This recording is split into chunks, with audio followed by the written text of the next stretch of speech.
the more and more that people delve into these puzzles, it's almost like there's some hidden hand guiding them in different directions, and as I said, weird coincidences and bizarre synchronicities begin to happen.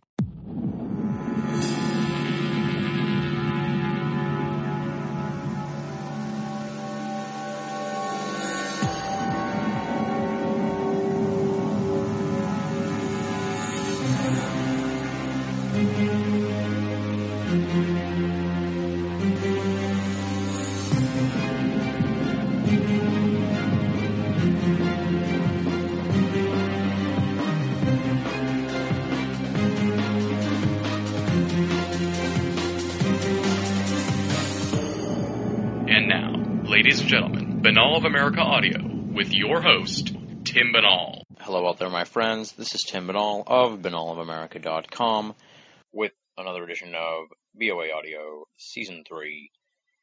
It is December 30th, 2007. We are just about ready to close the book on 07, and we've got the perfect guest to end what has been a great year here on BOA Audio. Our guest is the hugely popular and tremendously prolific author Nick Redfern, and even better, this is a very long interview. We go about 2 hours, and we covered everything, pretty much, my friends. We're going to be discussing Nick's latest book, Memoirs of a Monster Hunter. A lot of the questions stem from that, and then go off on a lot of really cool side tangents. We're going to get Nick's thoughts on what's behind esoteric phenomena, ufology as a whole, the deification of Roswell, his field work in Texas and Puerto Rico, the Chupacabra, Bigfoot, ghost lights, UFOs, the Loch Ness Monster, alien big cats, crop circles, the UK esoteric scene, and tons more. Just about everything esoteric but the kitchen sink. For those of you who are unfamiliar with Nick Redfern, I'll catch you up to date. I'm going to give you the bio. Nick Redfern started his writing career as an 18-year-old in 1982 on a British-based music, fashion, and entertainment magazine called Zero. His interest in UFOs was prompted by his father, who worked on radar with the British Royal Air Force, and who was personally aware of several UFO encounters investigated by the British government in the 1950s.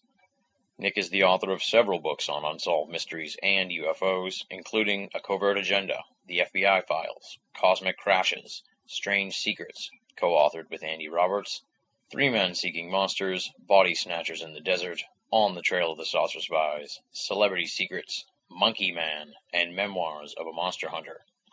He has written for UFO Magazine, 40 in Times, Fate Magazine, and the British Daily Express newspaper.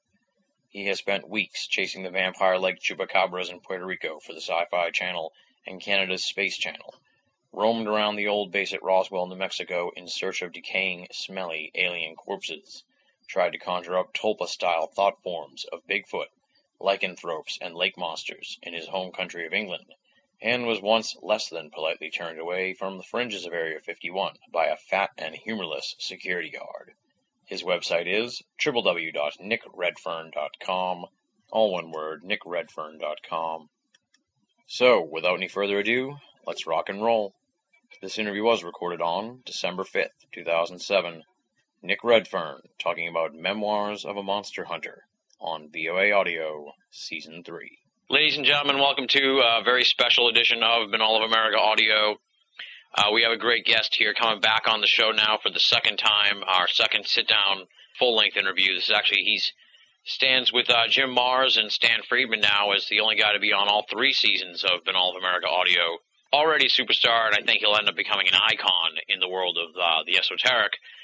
He's the author of A Covert Agenda, The FBI Files, Cosmic Crashes, Strange Secrets, Three Men Seeking Monsters, Body Snatchers in the Desert, On the Trail of the Saucer Spies, Celebrity Secrets, Monkey Man, and he's also the author of the new book, Memoirs of a Monster Hunter, a 5-year journey in search of the unknown. Of course, he is Nick Redfern. Nick, welcome back to the show. It's great to have you here. Hey, Tim. Thanks for the introduction. How's it going? I can't complain. We got you back on the show. I'm excited. Well, I guess... we already had you on the show, but I suppose we should just let's do the little bio background for people who don't know who Nick Redfern is and bring them up to date and that kind of stuff. I'm hesitant to do it because we've had you on the show before, but there's always new listeners. So let's introduce you to them. just sort of background how I got interested, that sort of thing. Yeah, just a little biographical sketch. Well, I mean, I've always sort of been interested in, I guess, what you would call weird stuff since I was a kid, really. When I was about 4 years old or young, I went to Loch Ness with my parents. Went on holiday to Scotland, and they took me there, and I've sort of got just a couple of vague, fragmentary memories left of going. I can just sort of vaguely remember sort of standing on the shore and my dad telling me this story. And so, from in that respect, that got me interested, I guess, in, monsters, so to speak. Now, coincidentally, my dad was in the British Royal and he worked on radar.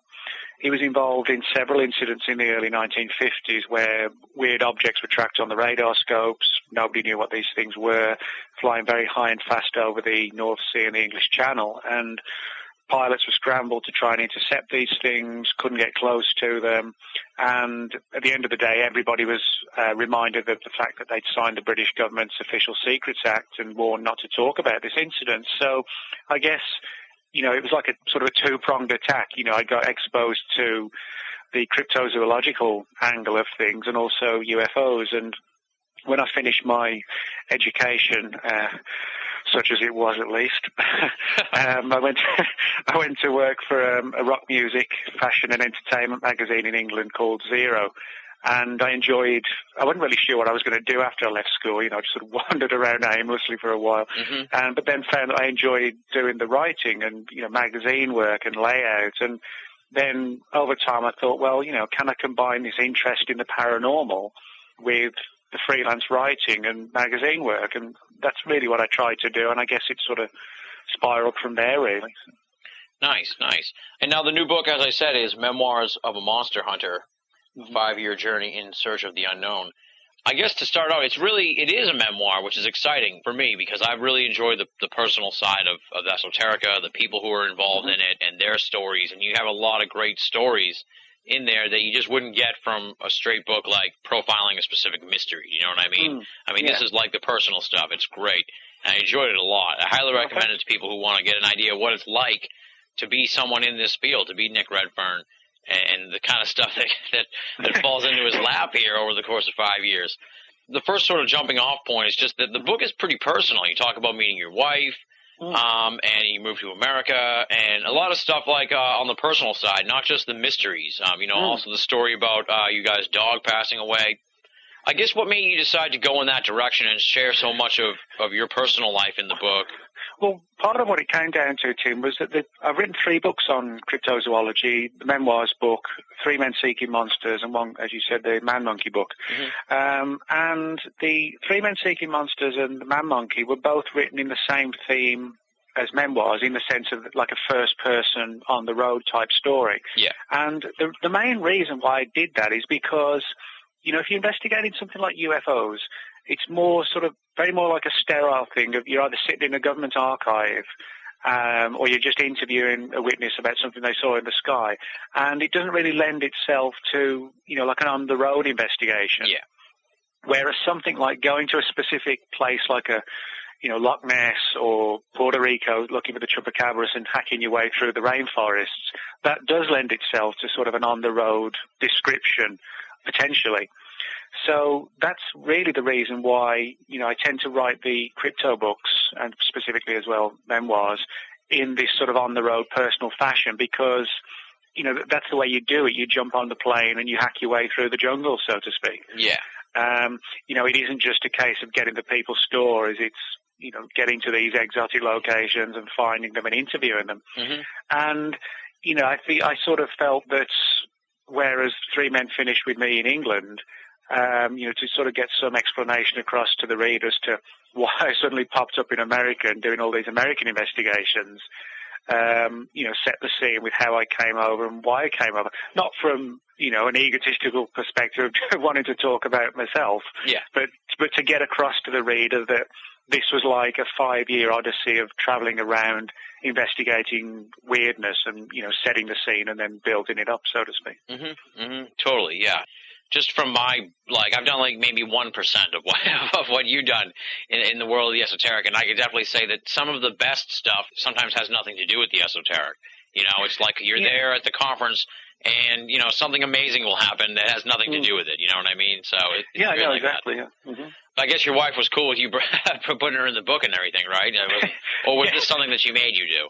Oh no, she actually didn't see what I'd written until the book was published. So I kind of kept it as a surprise from her. No, I hid good. the manuscript and embedded it deeply on the computer somewhere. So. Nice. So it was untraceable. And then I guess I want to start here on one big picture sort of observation that you point out in the book, and I want you to sort of extrapolate on that. And I'll just read the sentence here because it's really, well, for starters, it's really well written, and I don't know if I could put it in the right words, so I'll just read it out here. You say, I had come to the conclusion that Bigfoot, aliens, lake monsters, and a plethora of other diabolical things, that's in quotes, were all in reality nothing but ingeniously crafted smokescreens and projected imagery, behind which devilishly cunning and devious creatures operated in stealth within our environment. And like I said, that's beautifully written. I wouldn't have been able to, I would have been like, little guys behind the smoke screen. So what made you sort of come to that conclusion and maybe flesh that out a little bit so people can kind of wrap their minds around that concept? Yeah, sure. Well, basically, you know, I think like a lot of people, when I first got interested in these types of things, you know, when I was a teenager, for the most part, when I seriously began like subscribing to newsletters and magazines and things like that, you know, I think it was more sort of black and white that UFOs were alien spaceships, Bigfoot was this giant ape, lake monsters were still surviving dinosaurs, that sort of thing. Mm-hmm. But the thing that I've found, and, you know, I'm quite happy to debate with people who consider, you know, this, or their views are different to mine. You know, I'm not dogmatic about it, but what I found is that the more you dig into these subjects, it's not that things like Bigfoot and the Loch Ness Monster are weird. It's almost like they're too weird. Yeah. In the sense that nobody catches these things. There's a lot of stories, people trying to photograph these creatures, and the cameras jam, or the pictures don't come out. Or other weird phenomena is reported in the same time frame and same location. A lot of reports, for example, where Bigfoot's been seen and strange balls of light have been seen flying around. And particularly in England, you get a lot of reports of weird animals, very much similar to the ones in America, like Bigfoot, but there's no way a Bigfoot creature or a colony of them could exist in England. It's just not big enough. Yeah. Yet people see these things. But what's interesting, there's a lot of the British reports surface around old stone circles and ancient burial mounds and places like that. So, you know, if these were just normal flesh and blood animals, I think we'd be seeing them at random and we'd have had a far better chance of catching them. But there's certain specific archetypes like the hairy men, the lake monsters, the big cats, the old black dog stories, and these weird, what I call winged things like the Mothman or the Owlman in England, and these giant birds. We never seem to catch them. And it seems similar with the UFO subject, that it remains elusive and intangible, and it's always ever changing. You know, first it was flying saucers and long-haired, blonde contactee aliens. Then it was aliens taking soil samples, then abductions, then the Greys surfaced, then flying triangles. It's like it's constantly mutating, even back to things like the mystery airships, to the ghost rockets, to the Foo Fighters. You know, in 100 years, the whole phenomenon has just massively altered and continues to. And one of the things that particularly interests me are things that are known as tulpas. And tulpas basically are thought forms, or what you might call mind monsters. The idea is that the human mind can conjure up imagery, and if the idea or the thought is intense and powerful enough, you can actually externalize this thing and kind of give birth to, you know, what you would term a mind monster that can have some sort of semblance of existence and reality. And I think some of these things could be that, and that they feed upon human emotion for their sustenance. It's a controversial theory, but the tulpa one's one that goes back throughout recorded history. You know, this idea that if you concentrate on something for long enough, an imagery, that, you know, it can be externalized. Yeah. Now, but with the tulpa, it's more like the person sort of does it themselves. Are you saying that that's the case with the paranormal elements too, or do you think it's like it's just in the same sort of like family, if you will, of like, you know, a thought form that's taken on physical reality? Yeah, I think that's probably a better way of putting it, because although I think some fall into that category, I think other ones could be in simplistic terms, some sort of like an interdimensional thing. I've sort of come more and more around to that point of view with the UFO angle. That these things aren't coming from planet X or planet B, but, perhaps they coexist with us in some fashion. And maybe they've even used kind of like the alien motif to mask or camouflage their real origins. I think that's a possibility. So I think that, we have the Tulpa angle. We have something that's perhaps not what it appears to be, but that, manipulates us and uses us in things like abductions for reasons really that, might not be to our advantage, despite the fact that a lot of people think these entities are here to help us. I mean, there's no real proof of that they've actually done anything that in any way that we've benefited from. So, I think we need to keep our guard up and realize that all these weird flesh and blood things, 3D things that we see out there may not be completely what they appear to be at first glance. Yeah. That point of view about sort of like tying all these things together is a growing, I guess you could say, point of view now in the field of the paranormal. Yeah, that's one of the interesting things that, again, a lot of cryptozoologists are very sort of loath to delve into these so-called crossover cases that have UFO links, and people in the UFO field are sort of notoriously careful about staying away from stories where somebody said they saw a UFO land and Bigfoot got out or whatever, because, you have the credibility factor there as well, which I understand. But, you can find countless cases where there are these crossover angles, and because so many people are reluctant to stand by these reports, they very often remain underreported. I mean, one classic example that's featured in the book is a place called the Big Thicket, which is a large forested area in East Texas, which I've been to several times. And from the Big Thicket, you get a lot of reports of so-called Bigfoot and wild man-of-the-woods type encounters. But you also get a lot of weird sightings of so-called balls of light and ghost lights zipping through the woods. And again, this is something we get time and time again where, as I said, you have what I call these crossover cases where different phenomena that would appear to be at first glance completely separate seem to come together. Now, somewhere I think there's a common denominator. Another classic example, which actually isn't in the books, but it's a story that came to me about 2 months ago, was an English story, how a guy investigated a crop circle, actually went towards this crop circle to, measure it and check it out and so on. And as he went close towards it and got within about 50 feet, this large black cat reared up like a classic puma. Oh, wow. So again, you've got another scenario in England where you have a lot of these tales of these so-called ABCs, the alien big cats, appearing in another unexplained phenomena type situation, notably a crop circle. So again, these are all pointers, for me at least, that, we're not seeing the full picture, that there's something else going on. It's not as simplistic as UFOs, big cats, Bigfoot. There's more to it somewhere. Yeah. I think the recent press about Skinwalker Ranch really kind of crystallized that to a lot of people in the paranormal field who weren't ready to look at it yet. I think that sort of story really opened a lot of eyes that, maybe there's a tie-in here. Well, I think one of the problems is, and this isn't a criticism as such, it's just an observation, is that a lot of people in the UFO subject, what I tend to call like the old school, who've been in it since the 50s and so on, they're very much of a mindset of like, Donald Kehoe, the early researchers who it's all nuts and bolts, aliens are coming, governments hiding the secrets, etc., etc. Yeah. And I think there's either not so much a conscious reluctance, but there's this mindset that that's what's going on. And it could well be that is what's going on. But I think, we need to sort of embrace the fact that there are, as you said, more esoteric angles to this in terms of when you look at it, and, don't dismiss the weirder evidence because it doesn't necessarily fit in with your preconceived beliefs. Just go with the flow and see where it all leads. And I think, there is this tendency on the part of a lot of people, particularly in the UFO subject, to want to kind of hang on to this idea of aliens coming down, taking soil samples and abducting people because their race is dying and they need our DNA, the standard scenario.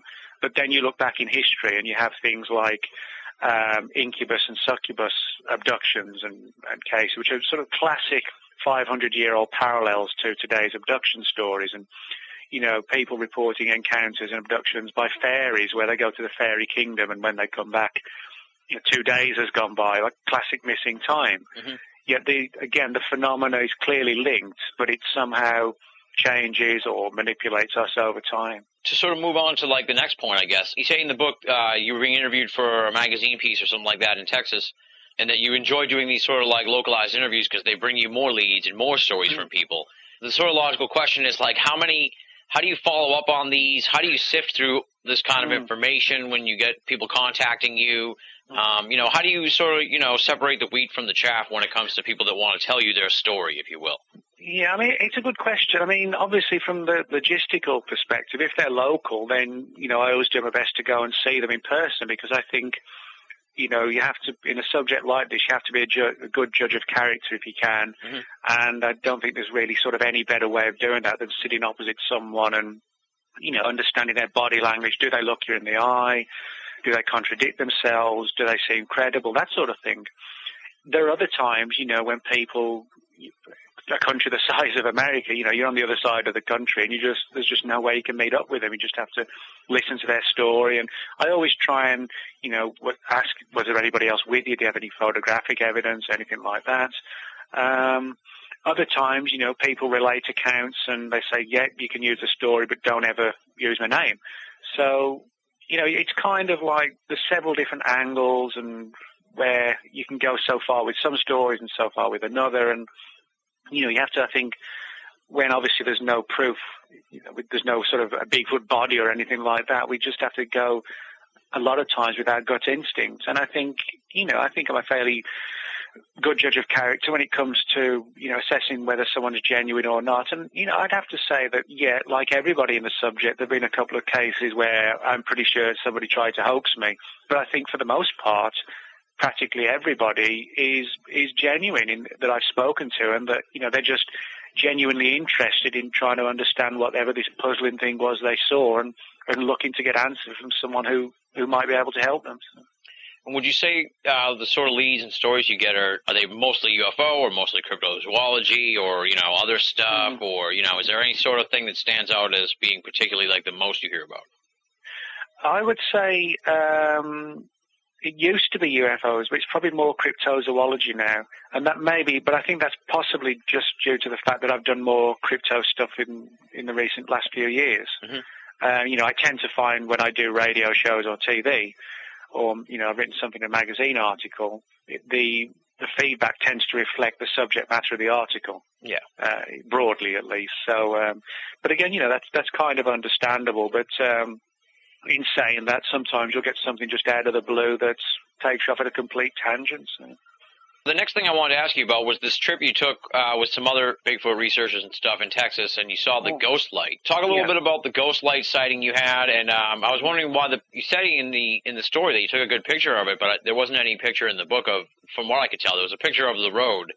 But I didn't think that was it. But I figured maybe it didn't translate well to the book, so it's hard to get a picture in. Yeah, that actually is the one. Unfortunately, the photographs aren't that marvelous, unfortunately, that are how they're reproduced in the book. Yeah. Now, I've got the book right here, actually.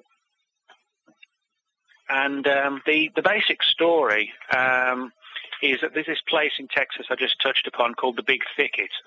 And it's a large forest, East Texas. I think a lot of people imagine Texas as just being this huge desert. I certainly did before I came over. I thought it was just like something out of a John Wayne film or something like that. Not realizing that, I guess that's more, for the Western movies and things like that. And, to actually find that a lot of Texas on the east side, at least, is very, very thick forest was a surprise. But down in southeast Texas, you have this big forested area, the Big Thicket, and going back for quite literally hundreds of years, there have been reports of hairy wild men of the woods, Bigfoot-type creatures, for want of a better term. And a friend of mine named Rob Riggs wrote a book about this called In the Big Thicket, which covers a lot of these stories. And in 2005, myself, Rob, Paul Devereux, who's a British researcher, and a couple of other people, we travelled down to this particular area that's become known as Ghost Road. It's actually called Bragg Road. but it runs right through the big thicket and goes on for about 6 or 7 miles. And this is the one location more than any other where not only have these wild men or hairy men been seen, but these small balls of light that are anywhere from about the size of a golf ball up to, I would say, something like a basketball or a little bit bigger. And the point of the expedition was really to sort of camp out for 2 nights and 2 days and see what we could find in terms of any sort of evidence. Now, when you go down there, for the most part, and, when I've been on investigations, I think the most frustrating thing is that you get a lot of stories from other people, but it's very, very rarely, if indeed ever, you actually see something yourself.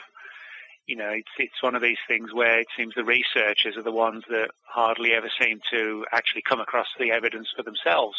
But on the first night we were out there, in the early hours of the morning, we'd parked up on Bragg Road, and bear in mind, of course, that when you're deep in the woods, there's no light pollution, there's no sort of big towns around, and certainly when you're in the middle of the woods, there's no street lamps, no car lights on or anything. So you've got a really sort of clear, good view of the sky without any pollution at all. And just for a fraction of a second, as we were literally walking through the woods, I just caught sight of this small light in the sky. Well, not actually in the sky. It was actually, I would say, about 40 feet up. And it's in the book. It's on page 167. And for people who've got the book, you can just see on the road, in the middle of the road, the people walking along. And then there's like a light directly above the last person, which in terms of the book at least, it's about an inch up on the page. Now, the original photograph is a lot clearer. And I think I've got it posted to one of my blogs. And there's no doubt that whatever this was, it wasn't like a firefly reflecting in the light. This was a substantial size thing. I would say at least the size of something like a baseball and bigger than that even. Again, what it was, I have no idea. But again, this was sort of like a weird angle, if you like, of what turned out to be a ghost light / Bigfoot investigation where there seemed to be a combination of both things present in the same area. So I think, this kind of hit home even further that whatever's going on is far stranger than it seems to appear to be in the first place, shall we say. Yeah, definitely. One part of that same weekend that I wanted to ask you about is one of the people who was on the trip is named Renee. She had sort of like a terror, let's just say panic attack, I guess you could say, because there was like a Bigfoot around.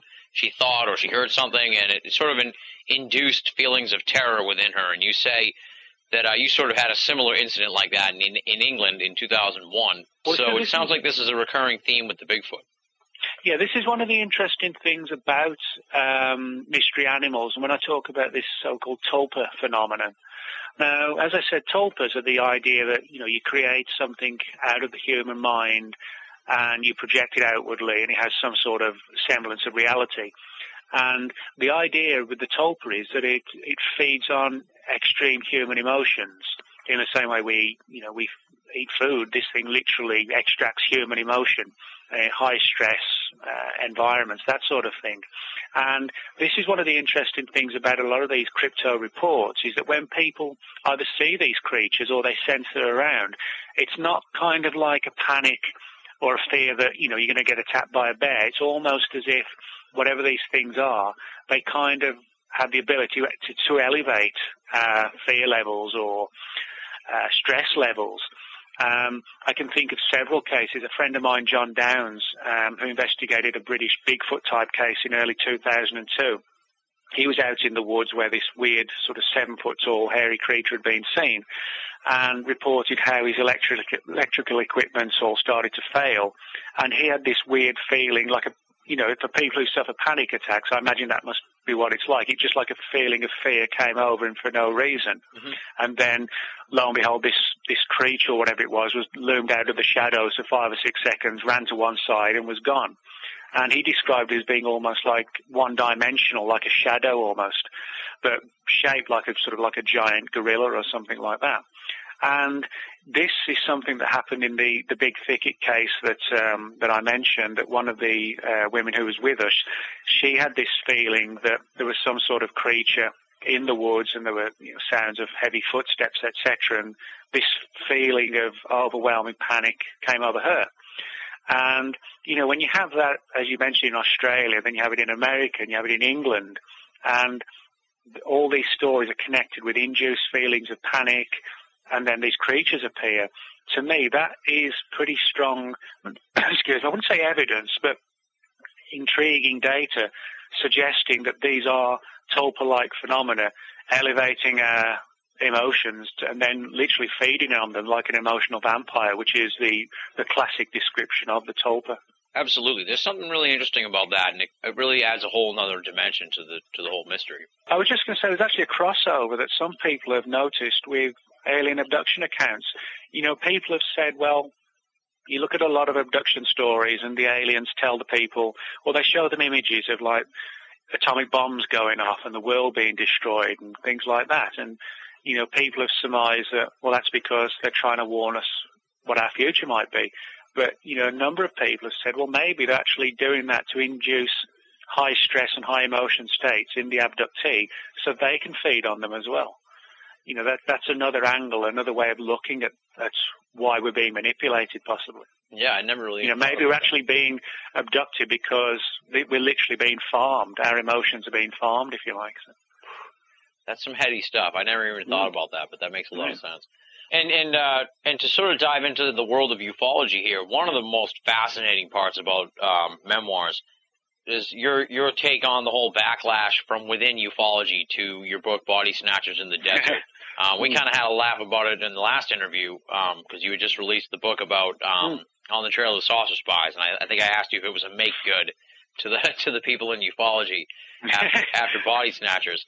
And we really didn't talk too much at that point about this backlash, but you really dig into it here in the book. And as someone who loves to look at the world of ufology, from just outside and look at the players in the field and how they all interact and stuff, oh man, I loved it. Talk a little bit about that backlash that went on within ufology at you with regards to Body Snatchers.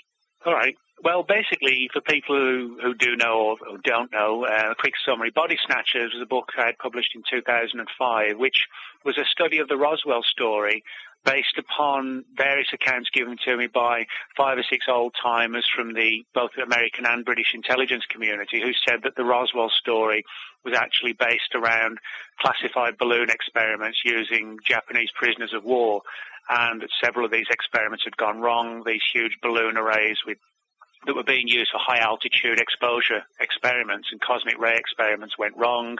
The flights and the balloons crashed off range, and in a worst-case scenario, what happened was that in several cases, the members of the public got there before the military, and then all these rumors about weird materials and small bodies and crashed UFOs began to surface. And so what I did was to put the story out there for people to see. And, I think a lot of people thought that I'd changed my views on ufology as a whole. I was like reincarnated Phil Klass or something like that, which actually wasn't the case. For the most part, my views on the fact that something weird's going on and that we have some sort of unknown presence amongst us, that's never changed.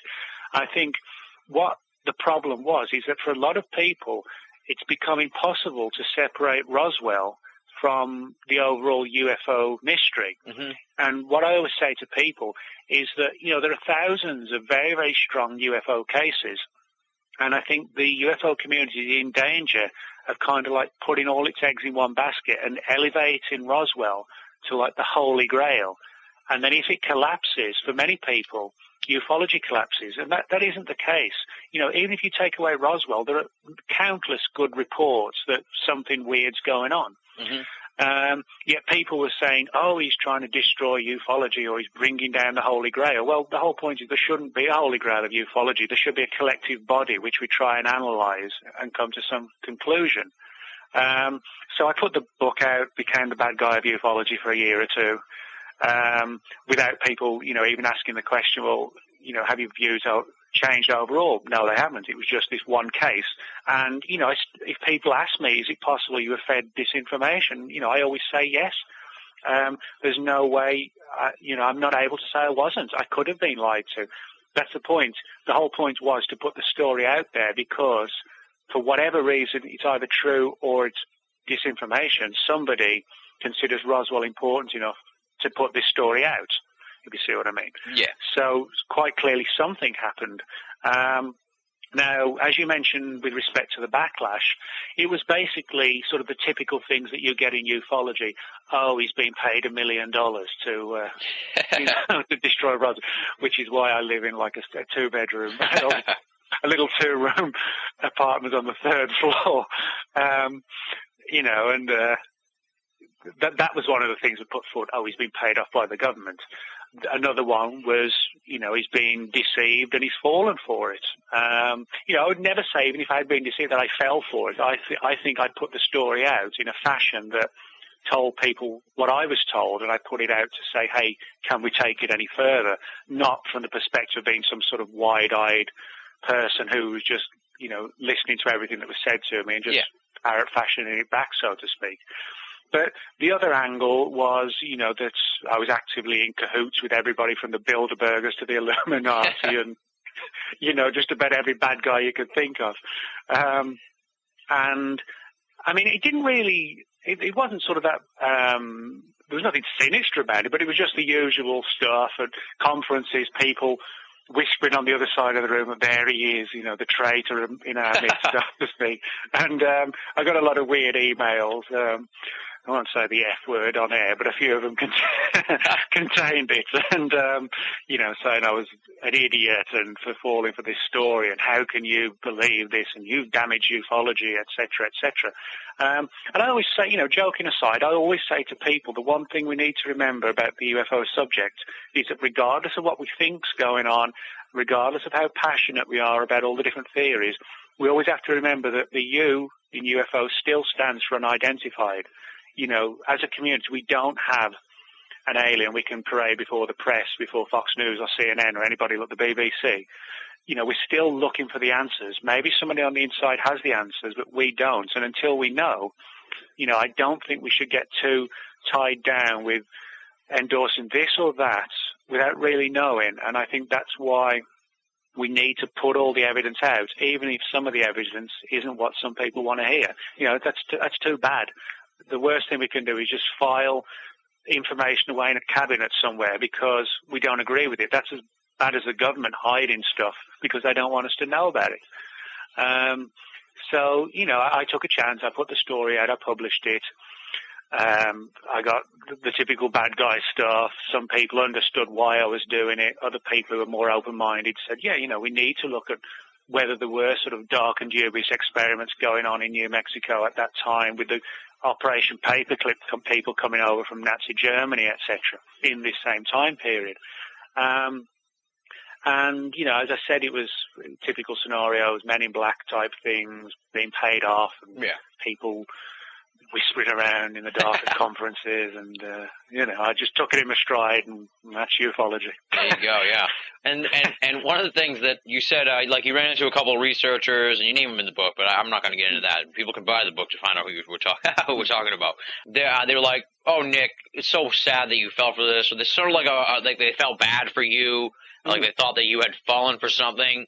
And knowing your perspective on the story, and we had talked about it before, and so when I was reading the book, I had in mind what you had just said about why you did the book. And it's kind of like you wonder if people are just like, they just don't want to hear what might fall outside of their comfort zone, you know what I mean? And then as a sort of like self-preservation thing, they're like, I wouldn't be fooled for that, you know what I mean? Instead of just being like, hey, maybe I should look at this. Yeah, I think that does happen. I mean, if you talk about sort of the prime Roswell researchers, people like Stan Friedman and Kevin Randall, I have a lot of respect for them, and I know that their belief that something extraterrestrial crashed at Roswell is based upon the fact that they've spent exhaustive hours, time, money, etc., passionately researching this and coming to that conclusion based on their analysis of the evidence. I have no problem with that at all. What I have a problem with is that there are people in the field who, and I'm not talking about actually people even who I mentioned in the book, I'm just talking in general. There are people who the UFO subject becomes like a belief system for them. And, I can understand that, but I think if it becomes a belief system to where you're kind of closed-minded or you don't want to hear about other theories. That's kind of where you cross the line between being objective and being just, quote, a true believer. Yeah. And yes, of course, we need to have an open mind, but we don't need to have a closed mind to where we block off the things we don't want to hear. Now, as I said, I think that certainly doesn't apply to people like Stan and Kevin, because their conclusions, I'm sure, are sincerely based upon the fact that they come to these conclusions based on their study and interviewing the witnesses, etc., and the nature of what the people said they saw. That's all fine. That's like taking a scientific look at something, analysing it, and coming to a conclusion. That's fine. But I think there is this tendency, to hear a great story and want it to be true, and don't tell me anything that's going to contradict the good story, so to speak. Yeah. To jump off of something you said about how Roswell's sort of become the holy grail of ufology, why do you think that is, that Roswell has become the linchpin, if you will, of the UFO scene? Well, I think one of the reasons, and it's one to actually understand, is that the one thing that would prove to you, me, to the press, to everybody, that UFOs and aliens exist would be the hard evidence in the form of like a crashed UFO, a recovered exhibit, or an alien body, something like that. If that was presented to us and the scientific community, that would be the undeniable evidence. And I think out of all the crashed UFO stories and reports on record, Roswell is the one, perhaps, even I admit this, the one more than any other that could fall into that category, and where there's a huge amount of witnesses quite clearly talking about a major cover-up and people talking about bodies being found in the desert. So Roswell could be that make or break case. And I think that's why it's been elevated to such a status, the sense that a lot of credible military people have spoken about it. There's a wide range of varying witnesses, police people, ranchers, the public, military personnel, now in old age, willing to come forward. We've got a lot of material, and the government changing its story 4 or 5 times, the same way everybody else changes their socks. So in that respect, that's why I think Roswell is so intriguing, and potentially does offer us the opportunity of solving everything overnight if we got to the bottom of the mystery. However, in saying that, I think there is this danger in, consciously or not, as I said, putting all your eggs in one basket and saying, yes, Roswell's the one, that's the one we need to solve, and okay, all the other cases are interesting, but this is the one that's going to prove it. Now, if the case did fall down, I know that a lot of people in the subject would say, oh my God, there was no Roswell crash, so there are no alien bodies, so there's no Hangar 18, and there's nothing being back-engineered at Area 51. And it's like a stack of cards, one takes the next one down and the next one. But if people took the approach that, yes, Roswell's a very, very interesting case, but Socorro's an interesting case, Rendlesham's an interesting one, abductions are fascinating, crop circles are interesting, what about this radar visual case from 56, etc., then I think, not to take away the significant potential of what Roswell could be, but to re-emphasize the other cases, and not forget the fact that just because one case collapses, ufology it doesn't mean ufology is going to collapse. And the analogy I use is like this. If I were to ask people, if Roswell collapsed tomorrow, a lot of people would think the UFO subject had collapsed. If, say, Socorro crashed tomorrow, they wouldn't think the UFO subject had crashed, because Socorro doesn't have that hugely elevated status that Roswell does. It's not like the linchpin of the subject. So I think we need to do away with having linchpins and just look at the broader, larger, combined body of material. Yeah, and not just from within ufology, but if the Roswell case were to collapse, I think that would be devastating to the UFO field from the outside. You know what I mean? The press and everything else, and the public perception of what ufology, it would be a PR disaster. I have to say this, that unfortunately, I think as a community, we've been responsible for putting it at the forefront. And granted, part of the reason is because it is such an intriguing case with so many people. And I don't think it's actually been done consciously or deliberately. It is just because it's so fascinating and there are so many people who've come forward. But, when you gamble on, like the $1 million on some TV show or whatever, and you end up with $5. That's the place we could be in ufology. Yeah. Right now, Roswell is the $1 million card or whatever.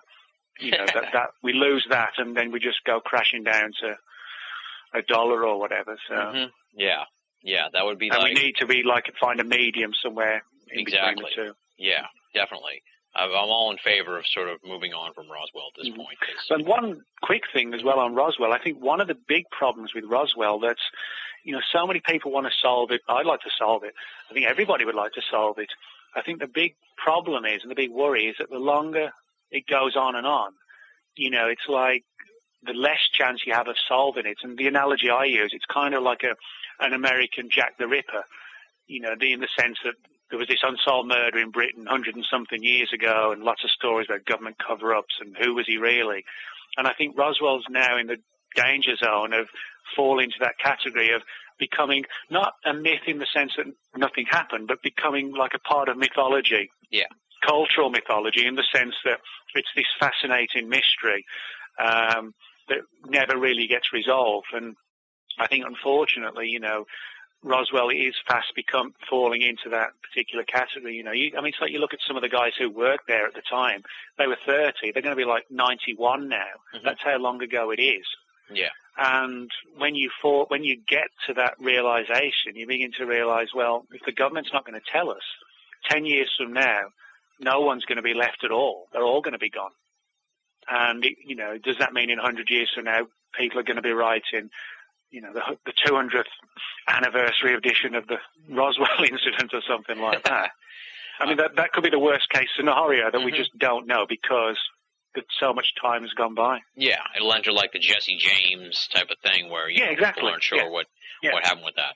And then I want to touch on your two different trips to Puerto Rico. You don't have to talk about the whole things, but because there's a sort of a theme to the question here, and that is the book really sort of crystallizes what it's like to be an esoteric researcher in a sense. Because the first time you go down there with John Downs and you're taping a show for Sci-Fi, and then the second time you go down with this character named Paul Kimball. No, I'm just teasing Paul. Sinister character. Very sinister. Oh, yeah. Terrified of the bats, I heard. So the second time you go down with Kimball, both trips were to investigate the Chupacabra mystery. And sort of what I'm getting to in the question is, on the way back from the second trip, you were like, after the first one, I was kind of under the impression that the Chupacabra was just one thing, it was just one sort of like isolated situation. But then after going down there for the second investigation, you changed your opinion on what it was all about, and there's probably more going on than you thought originally. And I thought that really was gave a great example of what you do as a researcher. You're making a couple trips down there, and your investigation's evolving over time over these two different investigations. I guess just talk about sort of how your opinion changed over the course of those two trips and that sort of thing. Okay. Well, I'd say first, whether people agree, with my conclusions on the different things I write about or not, what I always try to do is present all the evidence, and if my views change over time, I explain why they change. I think, that's the honest thing to do. We're all human, and we all, as I said, when I started off in the subject, I thought it was quite, it was ABC. Now, I think it's 1, 2, 3 or whatever. Mm-hmm. So, I think it's important if your views change or you have to modify things and you have a good reason why that's the case, then tell people and they understand and, we're all human. But the Chupacabra, I'm sure everybody listening to the show, is this sort of weird creature that sort of haunts the lowlands and the rainforest, the El Yunque rainforest of Puerto Rico. And it's kind of like being described as, I guess, like a classic grey alien in some respects, in sort of body shape, with large eyes, sometimes glowing red eyes, vicious-looking claws and talons, and spikes down its back, and almost like a punk rock mohawk, some people have said, on its head. So, it's not sort of the thing that you want to cross paths with on a late at night, shall we say. Mm-hmm. And, of course, it lives on blood as well, which is another thing to look out for, supposedly at least, anyway. And you mentioned John Downs. John's probably my closest friend in the 4TN world, and we used to do a lot of research and investigations in England. We used to hang out from about 96 right through to 2001 when I came over here. And we get together now sort of a couple of times a year to do investigations and conferences and things. And John first went to Puerto Rico in 1998, and then I went with John in 2004, and then in 2005 with Special Agent Kimball, and which is his new title. And I guess so between the two of us, we'd had sort of collectively 3 combined trips, shall we say, altogether in terms of, pooling information. And one of the things that, I found that I didn't necessarily appreciate just from reading books or magazine articles or watching TV shows was how sort of deeply ingrained in the culture the issue of the chupacabras was and still is. And by that I mean that Puerto Rico is like a relatively small island, a lot of isolated little villages and towns, and the chupacabras has become literally, part of their entire culture. And there are a lot of people I spoke with, particularly on the first trip, eyewitnesses either to the creature itself or farmers whose animals had been attacked and drained of blood with quite literally, 2 puncture marks on the neck. They were very, very superstitious and concerned as to what this thing was, where it was from, was it going to come back?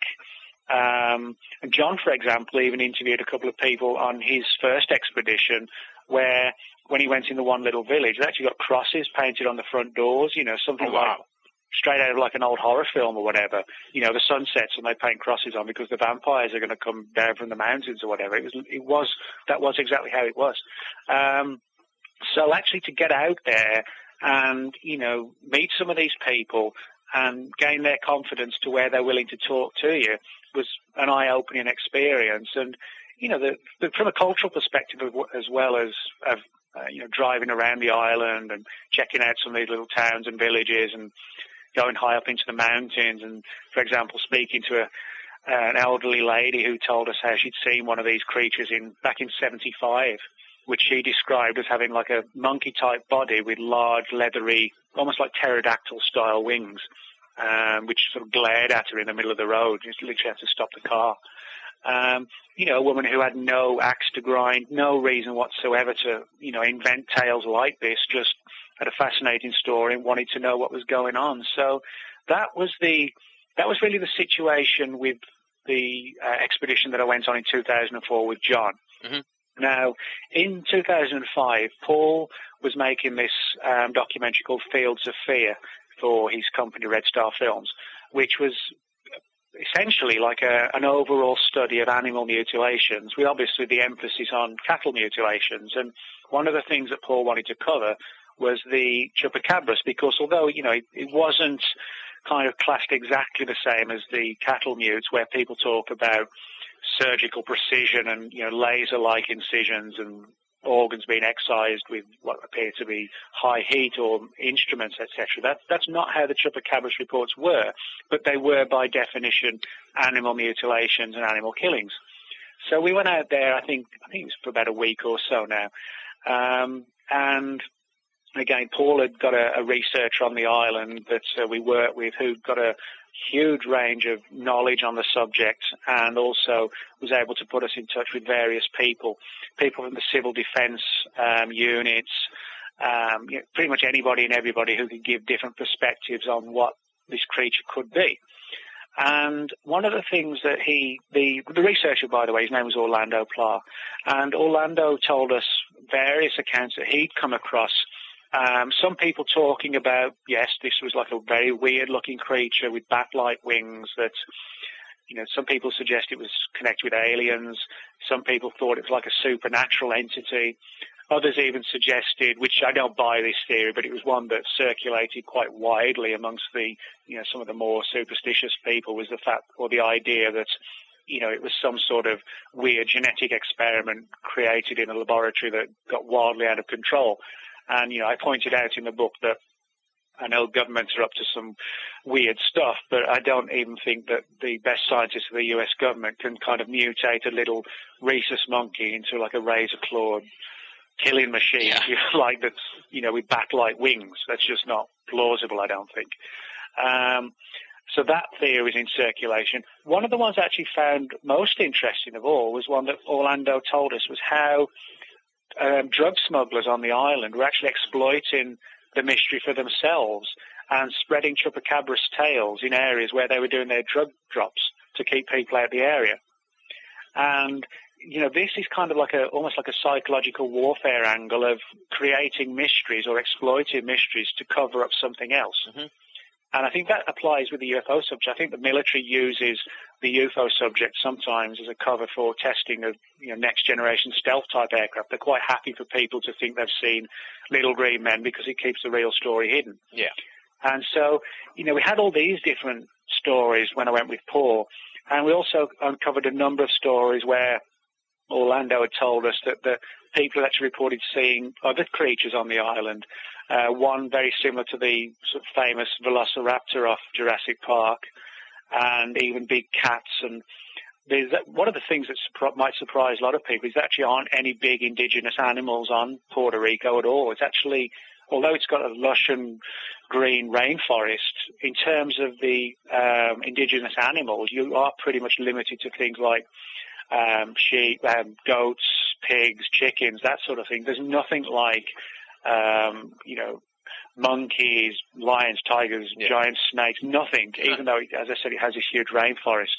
So to get these different reports of these various animals kind of opened my eyes to the fact that what began as an investigation of what I initially perceived to just be a weird animal then became something where you had all these crossover type stories and different theories and people spreading these stories to cover something else up. And one of the other angles was the fact that Orlando had learned that there was a lot of voodoo and black magic going on the island, which involved some ritualistic killing of animals, which again, that could be acting as a cover, or the chupacabras, I should say, could be acting as a cover for some of these, you know, ancient rites and rituals, etc., involving slaughtering animals and collecting the blood, etc., in classic bloodletting type rituals.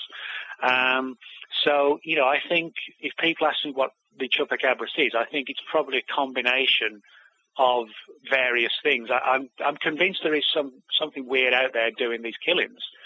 Now, one of the theories that's been put forward, which I think is an interesting one, is that, you know, many, many years ago in the fossil record, there were very, very big, and I do mean huge, bats, you know, very, very large wingspans.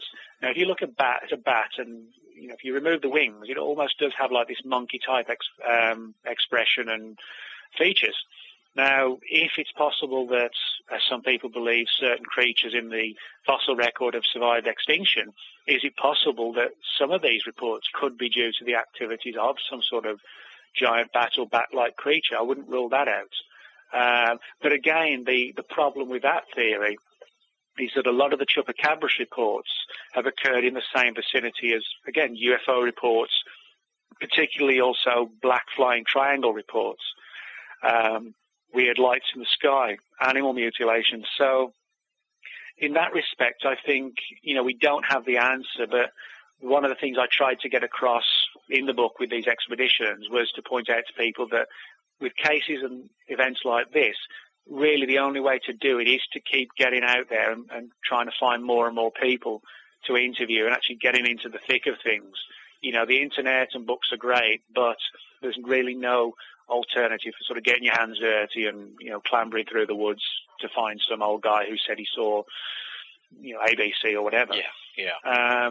So, you know, that's sort of the background to it. In terms of some of the stories, I mean, the first time I went with John, one of the most fascinating stories came from a guy named Noel, he was a chicken breeder. And he woke up one morning to find all his chickens dead, actually dead in the cages. And what was interesting was that each of the cages had kind of a complex lock on the door. Whatever had killed them had opened the lock. It hadn't tore the cages apart. And each of the chickens had got the 2 puncture marks on the neck, blood removed from the body, or bodies. And the interesting thing was that his property was a very small one, and the chicken cages backed right onto his house, and he hadn't heard a single thing in the middle of the night. And this is one of the things that is a characteristic that's common in the cattle mutilations, and it seems to be that whatever's doing these attacks comes in, and however it does it, I don't know, but it seems to have the ability to kill these creatures without causing any commotion or fuss. The animals don't seem to scream or make a noise. It's like it's over before it began. Now, again, how we explain that, I don't know, but that's one of the sort of more bizarre and unsettling things, is that there seems to be some sort of force out there that can, enter our world or, use us or manipulate us, and it does it without really anybody even noticing, shall we say. Yeah. Now, how terrified of the bats was Kimball? Because when I saw him, I met him in Canada this summer, and the book had just come out, and he was like, Nick Redfern said I was terrified of the bats, but I was only joking, and he tried to kind of blow it off, and I thought he was maybe puffing up his chest to make up for it. So, how terrified was he really? Well, I wouldn't say Paul wasn't terrified. I'm just pulling one at him. But seriously, you have to be careful. I mean, the first time when I went to Puerto Rico, we did an investigation in a large cave system. And one of the things that the guides told us was that when you go in there, you will see a lot of bats on the ceiling, which we certainly did. One of the theories that was put forward is that the chupacabras inhabit some of these extensive cave systems that certainly do exist on the island. And, it acts as good cover, I suppose, during the daytime, and it comes out at night to feed. So we did some sort of like representation filming in the caves to sort of show, the viewers what it was like in there. And the guide said to us, you'll see bats up on the ceiling, but don't stand underneath them and just keep staring at them. We said, well, why not? And they said, well, a lot of them have rabies, and if they drip saliva down and you're stood there with your mouth wide open looking at these big bats, you're liable to get a mouthful of rabid saliva. Oh, my God. And then it's like a trip to the hospital for needles in your stomach and all sorts of things. Oh, my God. Kind of like Ozzy Osbourne biting the head off the bat, sort of. You get whipped off to hospital in case you start turning into something like a demented person out of 28 days later or something like that. So, oh, man. And, that would terrify me. But, yeah, I mean, but seriously, you have to be careful about things like that. There was another story we found about, which actually I heard it when I was there with Paul, and I heard it when I was there with John as well, and I think there could be something to it. Granted, it was kind of like a folkloric tale almost, but everybody seemed to know about it. It was the idea that at some point there'd been a US government-sponsored private research lab on the island that was doing research into the AIDS virus, and that they were using monkeys in experiments, and supposedly some of these escaped and were never caught. And the story put to us was that in certain parts of the forest, there are actually like whole colonies of AIDS-infected monkeys. And we were told, if you see a little friendly monkey, don't go up to him and pat him on the head. You might end up HIV positive or whatever. Oh, man. So, those are the hazards that you find in some of these places. You not only are battling rabid bats, HIV positive monkeys when you're trying to find vampires, but, you're faced with crippling 120-degree heat occasionally. Humidity, not much water when you're out in the jungles, etc. And it's, it can be kind of tough. So you have to sort of go well equipped and try and keep fit if you can, and just battle on. So. Definitely. The next thing I wanted to ask you about is you talk about the filming of an episode of Penn and Teller's Bullshit. And but you didn't talk about really how the episode came out, and I want to ask you how that did come out, because I know a lot of people in the esoteric world have been on the show. And, they kind of got the short shrift, if you will, from Penn and Teller when they presented the case. I was just wondering how you fared after they put you through the grinder. Well, I wasn't so much put through the grinder. I think, it's like a lot of shows, in terms of their approach, it's more of a skeptical approach. And I think they basically just came to the conclusion, the things we were looking for weren't really, that we didn't find evidence for them. It literally wasn't any more or any less than that, really. I'm not really sure how other people have come up, because I actually don't have the channel on our TV that it's broadcast on. I think it's Showtime, so I only got the video of our one episode. So, I'm a little unsure as to what went on the other one. But it was, I think, the nature of the show is that it's like a look at unsolved mysteries, but, if the evidence isn't there, they conclude, that you didn't find the evidence. So that was basically it with that one. Yeah, it's mostly just, I saw like the first couple seasons. I'll have to look and see which one. You're on the ghosts one? Yeah, that's right. This was actually nothing to do with cryptozoology. Yeah. It was sort of like a ghost hunting one in a haunted hotel in Texas. But again, as I said, I don't have Showtime on our TV, so I've never actually seen the show. It's pretty good. It's kind of neat to see some of the people like Jim Mars, and I'm trying to think of some of the other people that I've seen on there. But it's always like we never win on that show. You already know that going in, like when you go to watch it. Kind of like you said, from the show. But sometimes the things they say are like so biting that you're like, all right, you don't, like, I know Jim Mars. I don't think he's like a crazy asshole or whatever, something crazy they would say. They really sort of like take pot shots. So I just hope that didn't happen to you. Well, from the bits that I saw, it didn't. As I said, I don't actually have Showtime, so I've never seen the show other than extracts from the one that I was on. But, as I said, it's one of these things where, you get shows that take a critical approach if the evidence isn't there. And you go in, if you want to do the show, that's fine. It's not like anybody's bending your arm to do it.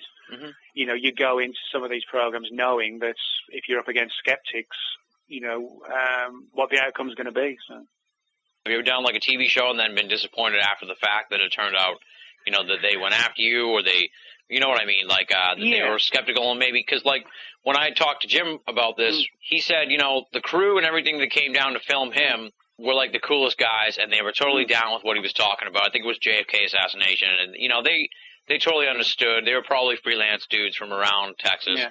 But then when it got out to LA or whatever, then the whole thing took on a different like flavor. Have you ever had something like that happen? Yeah, I think everybody. Just talking about shows in general. I think the hazard with TV, and I'm not even any specific shows, just generally here. I think one of the hazards of doing TV work when the show isn't live is the fact that, they may film you for 5 or 6 hours and then they have to condense, the interviewees down to an hour-long program which has 3 15-minute commercial breaks or 5-minute commercial breaks, and maybe they've interviewed another 6 or 7 people for the show. So your part is cut down from 6 hours of filming to sort of maybe 7 minutes. And one of the hazards is that, your words can either be taken out of context sometimes, or not usually so much taken out of context, but you just edited down so much that you're not able to get the important critical points across. And maybe, they just focus on generalities. That's one of the problems. And of course, you don't have any say what ends up on the cutting room floor and what ends up on the show. Yeah. That's just down to the editors.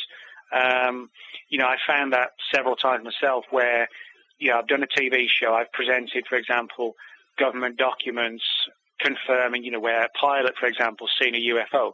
And then we find that at a nearby base 10 miles away, the radar operator was tracking the UFO at the same time.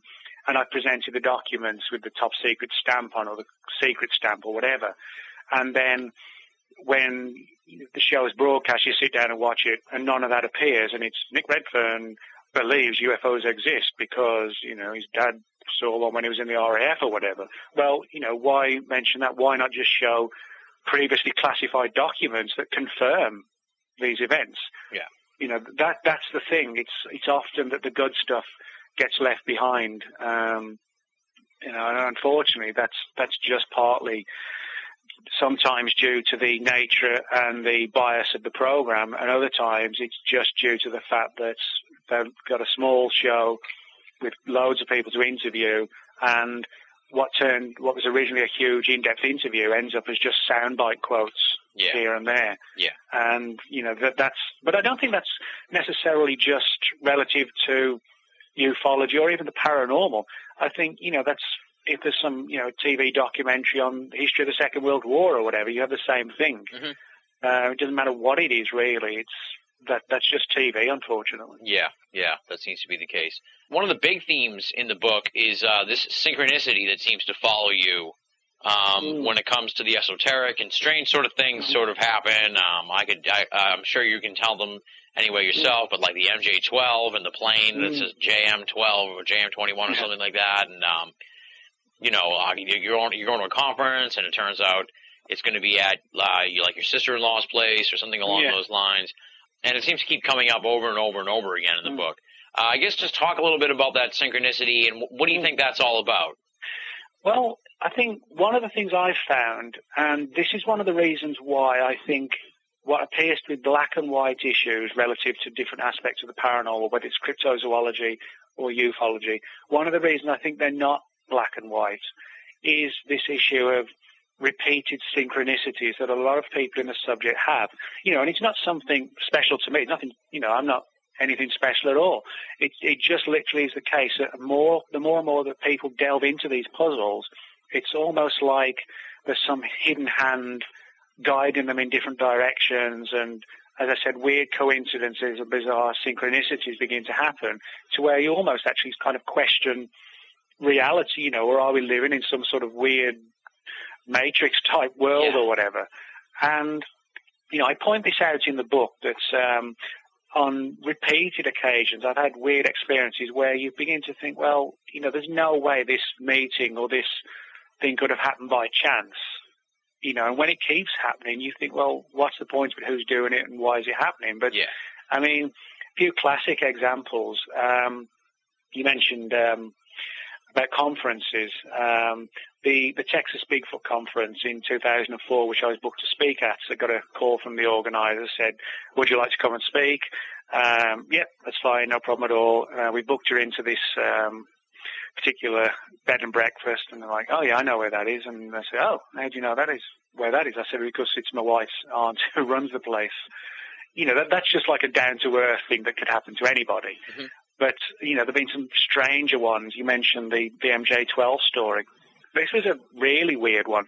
This was when I was traveling to Puerto Rico with Paul Kimball in 2005. And obviously with Paul being in Canada, he'd flown down from Canada to Puerto Rico, and I'd flown across from Texas to Puerto Rico. Paul had me going on a completely weird journey. But, that's a different story. But anyway, I was sat on the tarmac at I forget where it was anyway now. It was some particular airport that Paul had me at. And talking actually with a guy sat next to him, he was a military guy of all things, about Roswell, because he asked, we just got chatting, and I said, I write books about UFOs and mysteries, and we got talking about Roswell.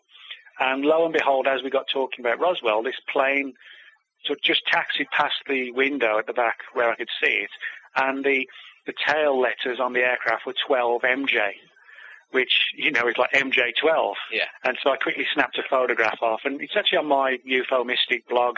You can see the photograph there. That was a little weird, the fact that you'd be talking about Roswell and these secret groups, and then this aircraft trundles by with 12 MJ-12 on the tail letters. But again, these are just a couple of cases of countless numbers of reports that not just me, but many people in these types of subjects have had, where sometimes it's like almost if something's guiding you to meet certain people or be in certain places at the right time. Others, it's almost as if it's opening your eyes and kind of trying to give you a clue to something. And I don't pretend to even have an answer as to why it's happening or who's doing it or for what purpose. I just know that the more you dig into these things, the more these strange coincidences and synchronicities seem to happen. Yeah. And then here's a little compare and contrast type of question for you that you're probably one of the few people that could answer it. UK field research versus US field research.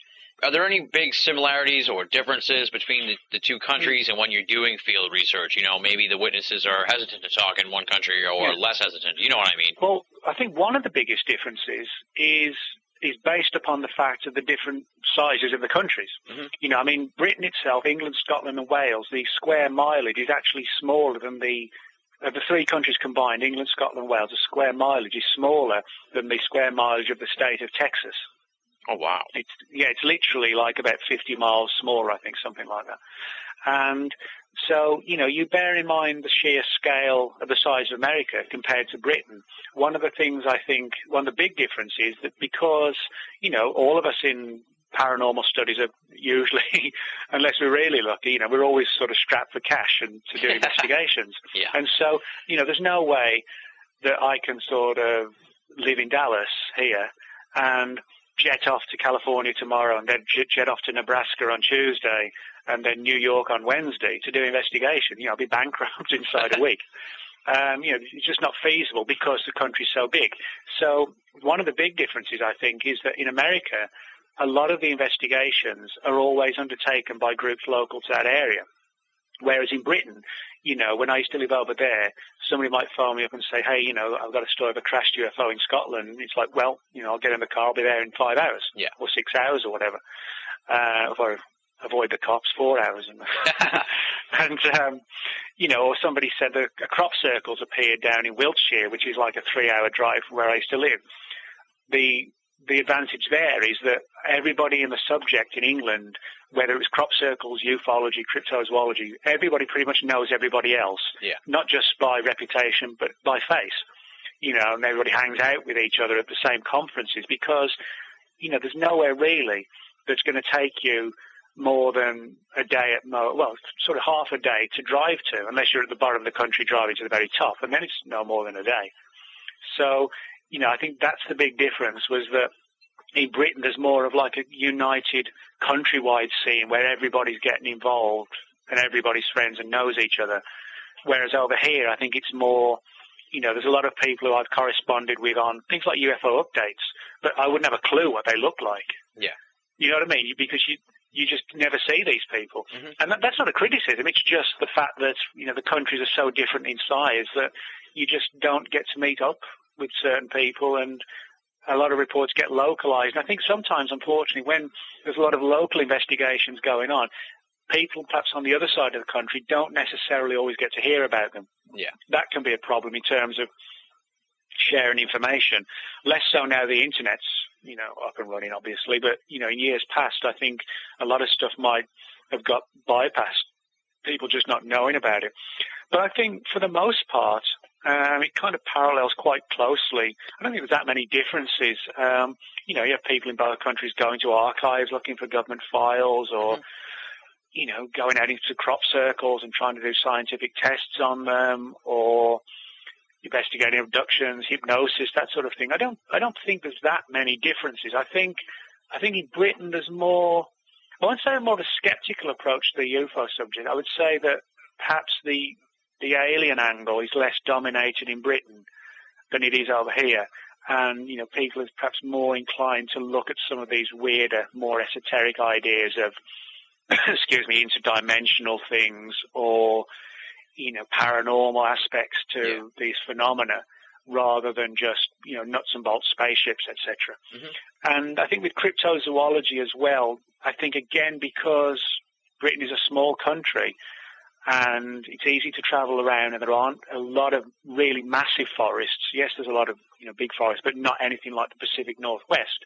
It becomes easier to get into some of these locations where these creatures have been seen. But then you find, as I said, a lot of these reports have been made near old stone circles and burial mounds, and which again are quite accessible. So I think in that respect, there's this tendency or approach that people realize that, it's not just the case of some large lumbering ape running around the woods, that's not feasible in Britain to do that. Yeah. There's no way a colony of 50 Bigfoot could hide out. There's no way they could live. Mm-hmm. But the reports are no less credible than they are over here.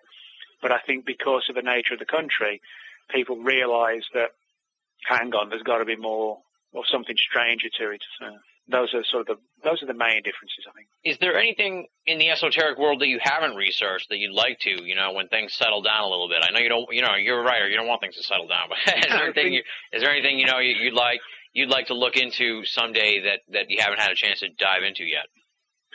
That's a good question. I mean, for someone who's sort of involved in the paranormal, I'm interested in ghostly type things, but I'm not massively interested in all that, psychic phenomena and ghosts and poltergeists. I think it's interesting to read, but I'm not sort of passionate about it to where, I get involved. But one of the things that particularly interests me, and that I've written about sort of chapters here and there, but I'd like to get more involved in, is the whole issue of werewolf stories. And again, for people before they, the jaws drop to the floor, I don't think people at the sight of the full moon are sprouting fur and fangs and, running around and howling at the moon. I don't think that's happening in like a classic Hollywood style. But again, we get a lot of reports in England of what look like sort of classic Hollywood American Werewolf in London type werewolves. And again, a lot of them have been reported in the vicinity of ancient prehistoric areas of significance. One of the theories, and I think this is kind of an interesting one that's been put forward, is that perhaps ancient man had mental abilities that, we've lost. And one of the theories that's been put forward is that they were able to kind of create imagery, almost like a psychic alarm clock or guard dog. Some local tribe would infringe on their territory, and then suddenly this weird creature would appear, but it would be an apparition, a creation of the mind. Yeah. And that one of the theories is that perhaps some of these creations, in some sort of semi-limbo existence, actually are still around and could be seen from time to time. And that perhaps that's what some of these things are. People deliberately created these monstrous images years ago, and there's like a residual energy left. Again, it's a controversial theory, but that's what I think some of these werewolf type things could be. Yeah. But that's one of my other interests is, sort of allegedly real life werewolf encounters. So I'd like to do something along those lines, and just keep doing the crypto stuff and more investigations, on the road type investigations. I think that's really the particularly with cryptozoology, but also with ufology. Actually getting out there is one of the key ways we're going to get the answers if we have a chance of finding them. Definitely. And one of the things that's really kind of fascinated me in the last 4 months or so, and something that I'll be looking into, I'll be trying to find the answer to my own question here that's coming up. But they're what I like to call the lost mysteries of esoterica. I'm talking about stuff like Bermuda Triangle, spontaneous human combustion, even Amelia Earhart. And I have a feeling someday Roswell will join this group. And I kind of feel like the Loch Ness Monster is on its way to this realm of the lost mysteries of esoterica.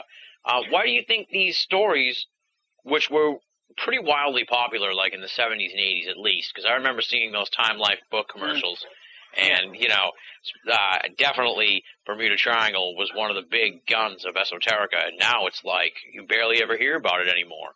Why do you think these things seem to fall off the radar of the paranormal? Well, I think a part of it, Tim, at least, is that, public interest and researcher interest changes. I mean, it's like, if you focus on the UFO subject, if you go back and read a lot of the books from the 50s, it was all the government's either hiding all this nuts and bolts UFO technology, kind of like a Donald Kehoe type scenario with cover-ups, etc. Or you had the George Adamski, George Van Tassel type stuff of, contactees and people being whisked around Jupiter by the space commander with ridiculously stupid names or whatever. Yeah. And almost like Pamela Anderson type space babes and things like that, which would, that for me, that's the sort of thing that should come back.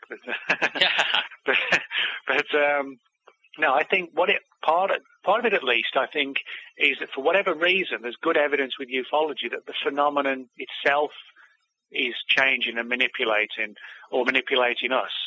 As I said earlier, it began with things like the mystery airships, then the Foo Fighters, the ghost rockets, flying saucers, flying triangles, long-haired aliens, greys, things like this. Go back 40 years, a lot of reports of soil samples being taken by aliens, or vehicle interference cases, people's cars stopping in the middle of the road.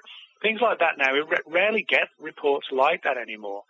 And I think because the phenomenon changes, sometimes the interest changes to differing degrees. It's like crop circles in England. Crop circles in the late 80s, from about 89 to 91, I mean, it was major news. People at the BBC would cover it on the nighttime news in the summer when all these formations were at their height. And that's pretty much died off now, aside from the fact that, you'll get a couple of days in the summer where the mainstream newspapers will report the crop circles are back, and then it's gone till next year. And I think, on the one hand, people kind of get used to these things.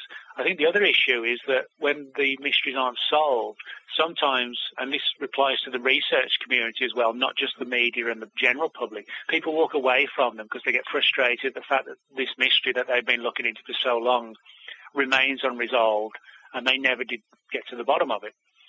And so, they leave it alone. Nobody else takes up the challenge, and it vanishes.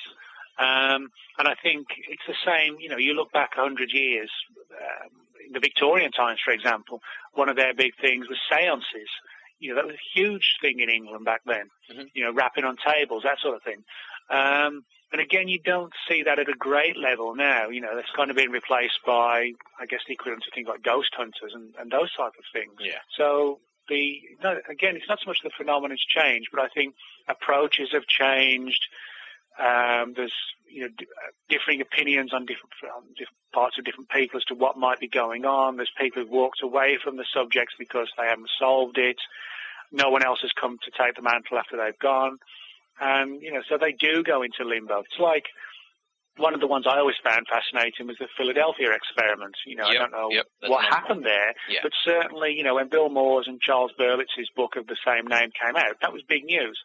And then it got, picked up again a few years afterwards, a few years after that, and that seems to have gone quiet. And I think, again, it's purely and simply because there aren't many people who necessarily replace the original people.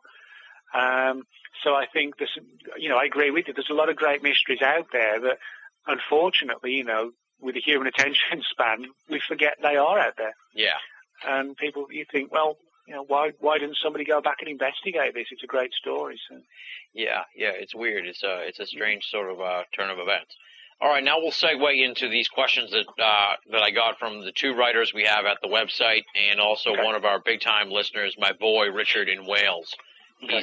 He sent in a couple questions. He's sort of like my UK correspondent. He has two questions, and I have a follow up to the first one. So we'll just start with he wanted to know about the alien big cat sightings in Wales. He sent me a specific story where his sister had seen a big cat, so it's obviously something that's resonated with him. And he just wants to know a little bit about the big cat sightings in Wales and the rest of Great Britain. Okay. Well, certainly in Britain, definitely since the early 1980s and right through to the present day, there's been a massive amount of reports, literally hundreds and hundreds per year now, of sightings of so-called mystery big cats. Predominantly, they're sort of like a puma-type cat, if you like. You would even get occasional reports of where people said they've seen lions, tigers, lynxes, things like that. But for the most part, they're sort of like a black puma-type animal. And, we do get a lot of reports from Wales, and I think one of the reasons is it's sort of, in many cases, like a mountainous, wild area. There's lots of sheep running around, on the farms, and it's an ideal place for an animal to hide out, a predatory animal. We get a lot of reports from Devon and Cornwall, which again are kind of, windswept moorland type locations straight out of Pound of the Baskervilles, where again, it would be quite easy for these creatures to breed and hide. Central England, where I used to come from, a lot of big forests there, one called the Cannock Chase, which is actually about 15 minutes from where I used to live.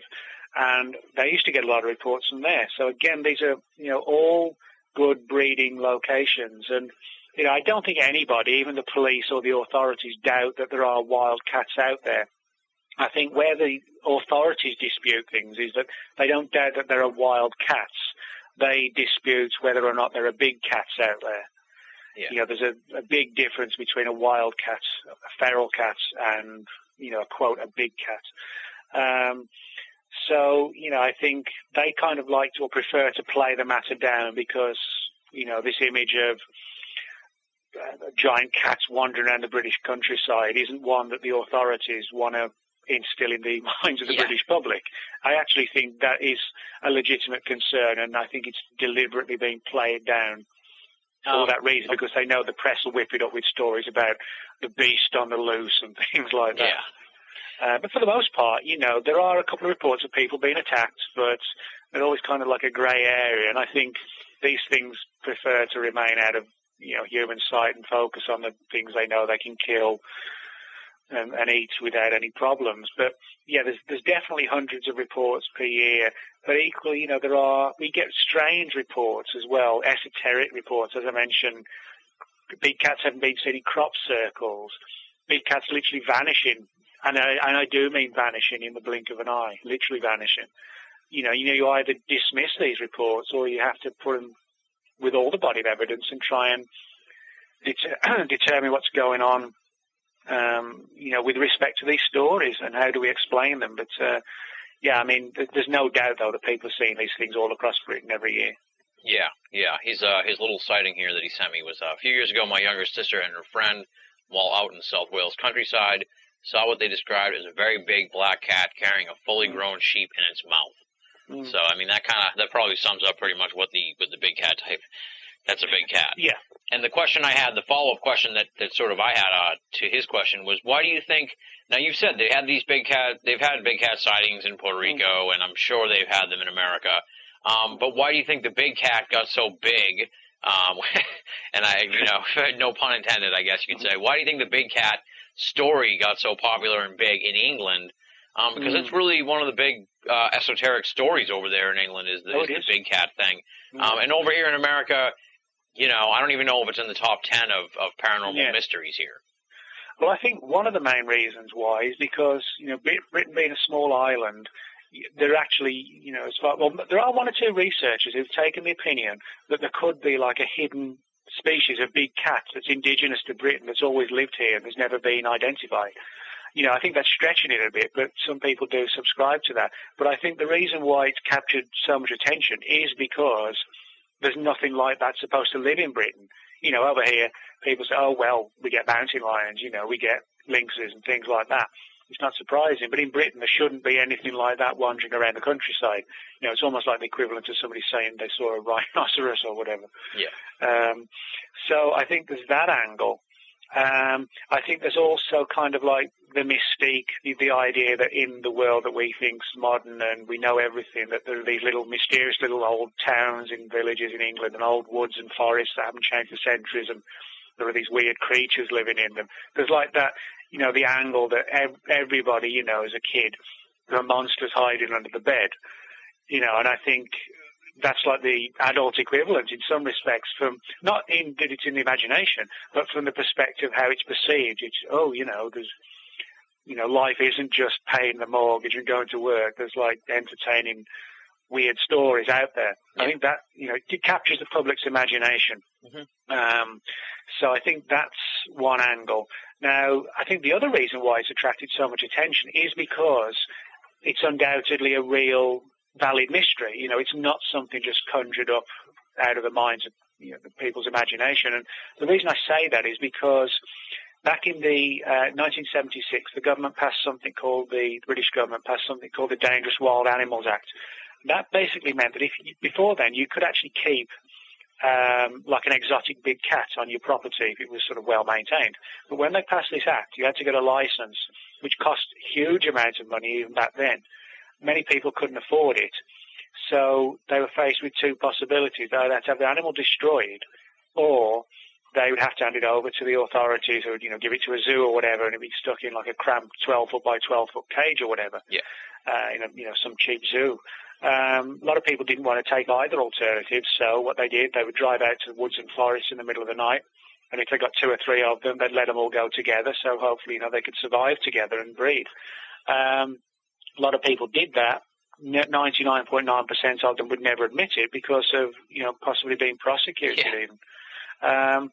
So in that respect, that's how we know that, this mystery is a valid one. And I think, it offers people the idea that, wow, this is a weird mystery, but it's one we could actually solve. And I think that's why a lot of people get involved in big cat investigations in England, because it is one that offers the researcher the possibility of actually getting the evidence. Mm-hmm. It wouldn't surprise me if one day somebody, news flash on the TV or whatever, some guy driving home late at night hits something, thinks he's hit a dog, and it's, like a 7-foot-long puma or whatever. I think that probably will happen one day, because this isn't, for the most part at least, something intangible. There's a valid reason why some of these things are out there. Yeah.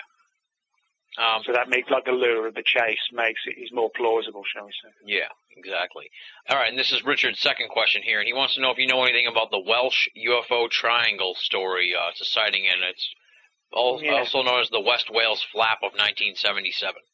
Yeah, there was a lot of weird reports in Wales in 1977 of UFO activity, of landings, of things coming out the sea, reportedly of like entities wandering around the Welsh countryside and being seen in little villages. And I'll be honest, I don't know a great deal about it. A couple of books have been written, one by a guy named Peter Paget, which was called The Welsh Triangle. And I think the best way to describe it, it's kind of like these classic UFO flap situations you get. Yeah. Kind of like a Point Pleasant in the mid-60s with the Mothman and UFOs and Men in Black type stories and things like that. It was like that, a huge concentration of UFO reports. But I'll be perfectly honest, I never really investigated it. And Peter Paget's book I probably read when I was like 15 or something. No problem. Hey. So. Richard's also the guy that made me ask you about the Berwyn Mountain incident when I was at the crash conference. So he's practically interviewed you himself at this point. But the Berwyns is a weird one as well. Yeah, the Berwyns is a weird one. Mm-hmm. Now we'll move on to the questions from the writers, and they only two of the writers sent in 2 questions each, and that's really cool in the sense because I've had other guests on.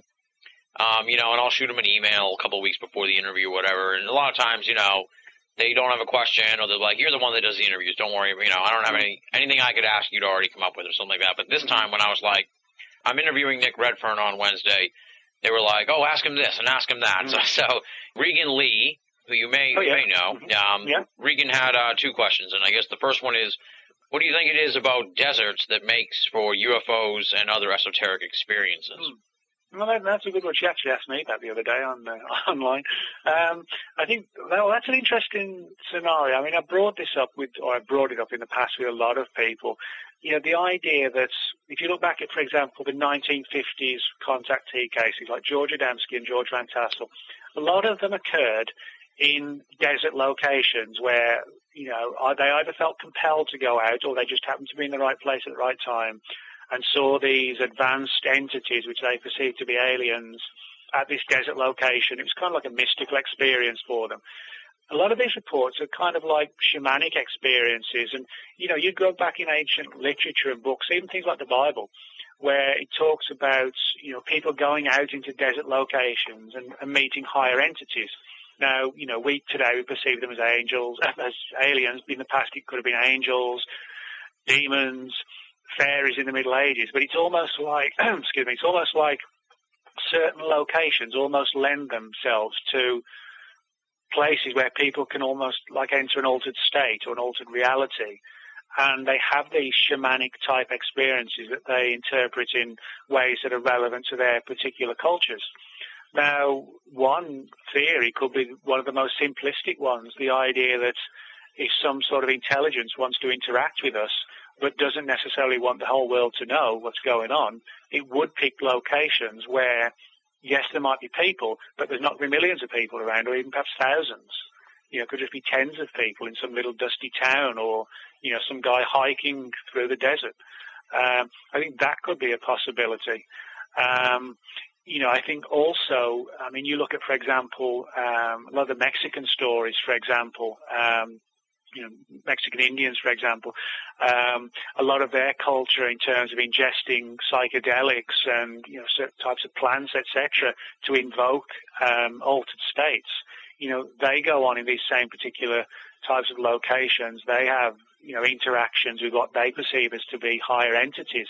There isn't really a great deal of difference between somebody going out in the desert and saying, Commander Zark of Planet 4X took me for a ride in the universe, around the universe. They're talking about going out in the deserts, ingesting some particular substance, and then see one of their ancient deities or whatever, revealing the secrets of the universe to them. So I think there's something about, I don't really know what it is, but I think there's something about desert locations and altered states and the isolated nature of these events that's isolated in terms of the fact that there aren't many people around. That somehow opens a doorway to whatever these things are. Mm-hmm. And I think that has, obviously a bearing on the fact that they occur in the deserts.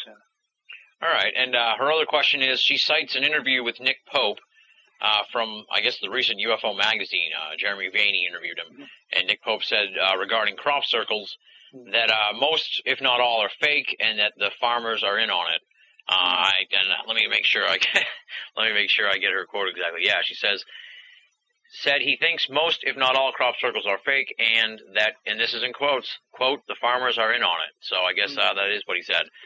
What do you make of that? Have you read the interview? She wants to know, and what do you make of that assertion? I guess you could say that not only are the crop circles fake, but I think that she's wondering really what you think if the farmers are in on it, if there's some sort of going on with that in that regard. Yeah, well, I did read the interview. I've got to say, I've never actually honestly come across any evidence that a farmer was in on the story. Maybe Nick's uncovered other information, I don't know.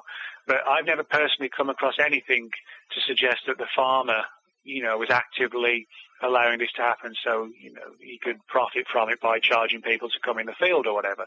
What I will say is that I think there's a lot of misconceptions around the term crop circle hoaxers or crop circle fakers. Now, I know particularly over here, and this may be because, Britain's on the other side of the world and people aren't necessarily fully aware of the crop circle culture, they're just aware of the circles, is that there are a lot of groups and teams of people in England who make these things and make them very well. A friend of mine, Matthew Williams, is the only person in the world to date who's actually been arrested, charged and convicted for causing criminal damage in a field. In other words, he made a crop circle. Now, what's interesting about a lot of these human crop circle makers is if you ask them quite privately, and Matthew will discuss it openly, if you ask them privately, many of them have had weird experiences in their own formations that they made. And Matthew, for example, personally believes that the human crop circle makers aren't hoaxers or fakers. He believes that some sort of intelligence is manipulating them to make the formations, possibly to get people thinking about what the formations mean. Matthew believes that something is molding the minds of the crop circle makers and instilling paranormal activity, if you like, or paranormal presence in these formations, which explains why people have weird experiences in them. Matthew is a firm believer that there's a genuine puzzle at the heart of the crop circle mystery, but he doesn't think it's nuts and bolts spacecraft making them or beaming down, laser type image or whatever to flatten the corn. He thinks it's almost like working with ancient magic. That something, from ancient days has come back and is, using us as a way to leave markings in the crop to get us to think about things. And he thinks that many of the crop circle makers actually puppets almost, doing the will of whatever this thing is. So I think that's the important thing to remember, that, the perception of these people as being hoaxers actually isn't correct. A lot of them, or some of them at least, do it because they consider what they do to be like a form of artwork, except their canvas is corn. But when a lot of them began to experience weird phenomena, then they realized that things weren't quite as clear-cut as it seemed. And Matthew, for example, had a couple of very weird things happen where he designed one particular formation on his computer, went out and made it, only to find that another team had come up with a very, very similar idea the same night, and they made it a few miles away, not realizing that Matthew had made his, yet the formations were almost the same. It was almost like something had put the thought out there to make this formation. But in saying that, there are other cases, for example, that clearly seem to involve something else. And I mean, ironically, it's very kind of ironic that Nick should make that statement, Nick Pope, because I found at the British National Archives some old British Air Ministry files from 1964 talking about how what sounded very much like a crop circle-like formation had been found in the north of England. It talked about how this circular patch of ground had been found and the grass had been laid over gently. Classic crop circle formation, but obviously that term wasn't in use in 64. And the guy on whose land it was found contacted somebody else who in turn wrote to the government and described how the witness had seen this strange column of blue light hovering over the field the night before, and then found this circle of flattened ground the next morning. Now, of course, this was years before the crop circle mystery kicked off, so there's no way this can be considered a latter-day hoax, because we've got the original documents on file from 64 in the government archives. So quite clearly, this wasn't somebody running around. This was something else. Yeah. There are even reports in the old MI5 files, which is the British equivalent of the FBI, Second World War files, where the British intelligence actually got stories from, ironically, Nazi intelligence and also Polish intelligence, where both Allied and Axis pilots flying over Germany and Europe in the Second World War reported seeing these weird circular formations in the fields. And British intelligence, MI5, at first thought that these were coded messages left for, Nazi bomber pilots. This formation means fly northeast at midnight and bomb London or whatever. Mm-hmm. It was an ingenious theory, but the important point is this offers proof that the modern-day crop circle mystery actually isn't a modern-day mystery. Yeah. It isn't just, although I think there's a genuine human angle to it, which is very interesting, and where it suggests people are being manipulated, something else is going on as well, and that definitely existed and was investigated by the government even, at least as back as far as the 40s. So. Okay, we'll move to the next writer's questions. This is the last batch of writer questions. This is from Leslie of the Debris Field. You probably know Leslie, too. She's a very prolific online writer. Yep. The first question is, she's a native New Mexican. I believe that's the proper way to say it. So, she's a native of New Mexico. She's fascinated by the Taos Bigfoot story. And she says, although the Taos Indians and other Native Americans have tales of a Bigfoot-like creature in New Mexico, I've always been skeptical of it. What do you think of this Taos Bigfoot story that you talk about in the book? I have a feeling, kind of from what we've talked about and what you think is the source of all these anomalies, that probably what you're going to say. But she wants to know, what do you think it was? Do you think it was a creature? Do you think it was something that's native to the area, or something that may have escaped from the government, or some other explanation, which I think we'll probably get to? Yeah, well, the story that I've got in the book is about a guy who reported seeing this, for want of a better term, a classic Bigfoot-type creature late at night in the vicinity of Taos. But what was weird about this was the fact that he said that it was quite clear that some sort of military helicopter appeared to be either monitoring it, shadowing it, or even chasing it, with putting a bright light on it, as if it was, literally in hot pursuit of it.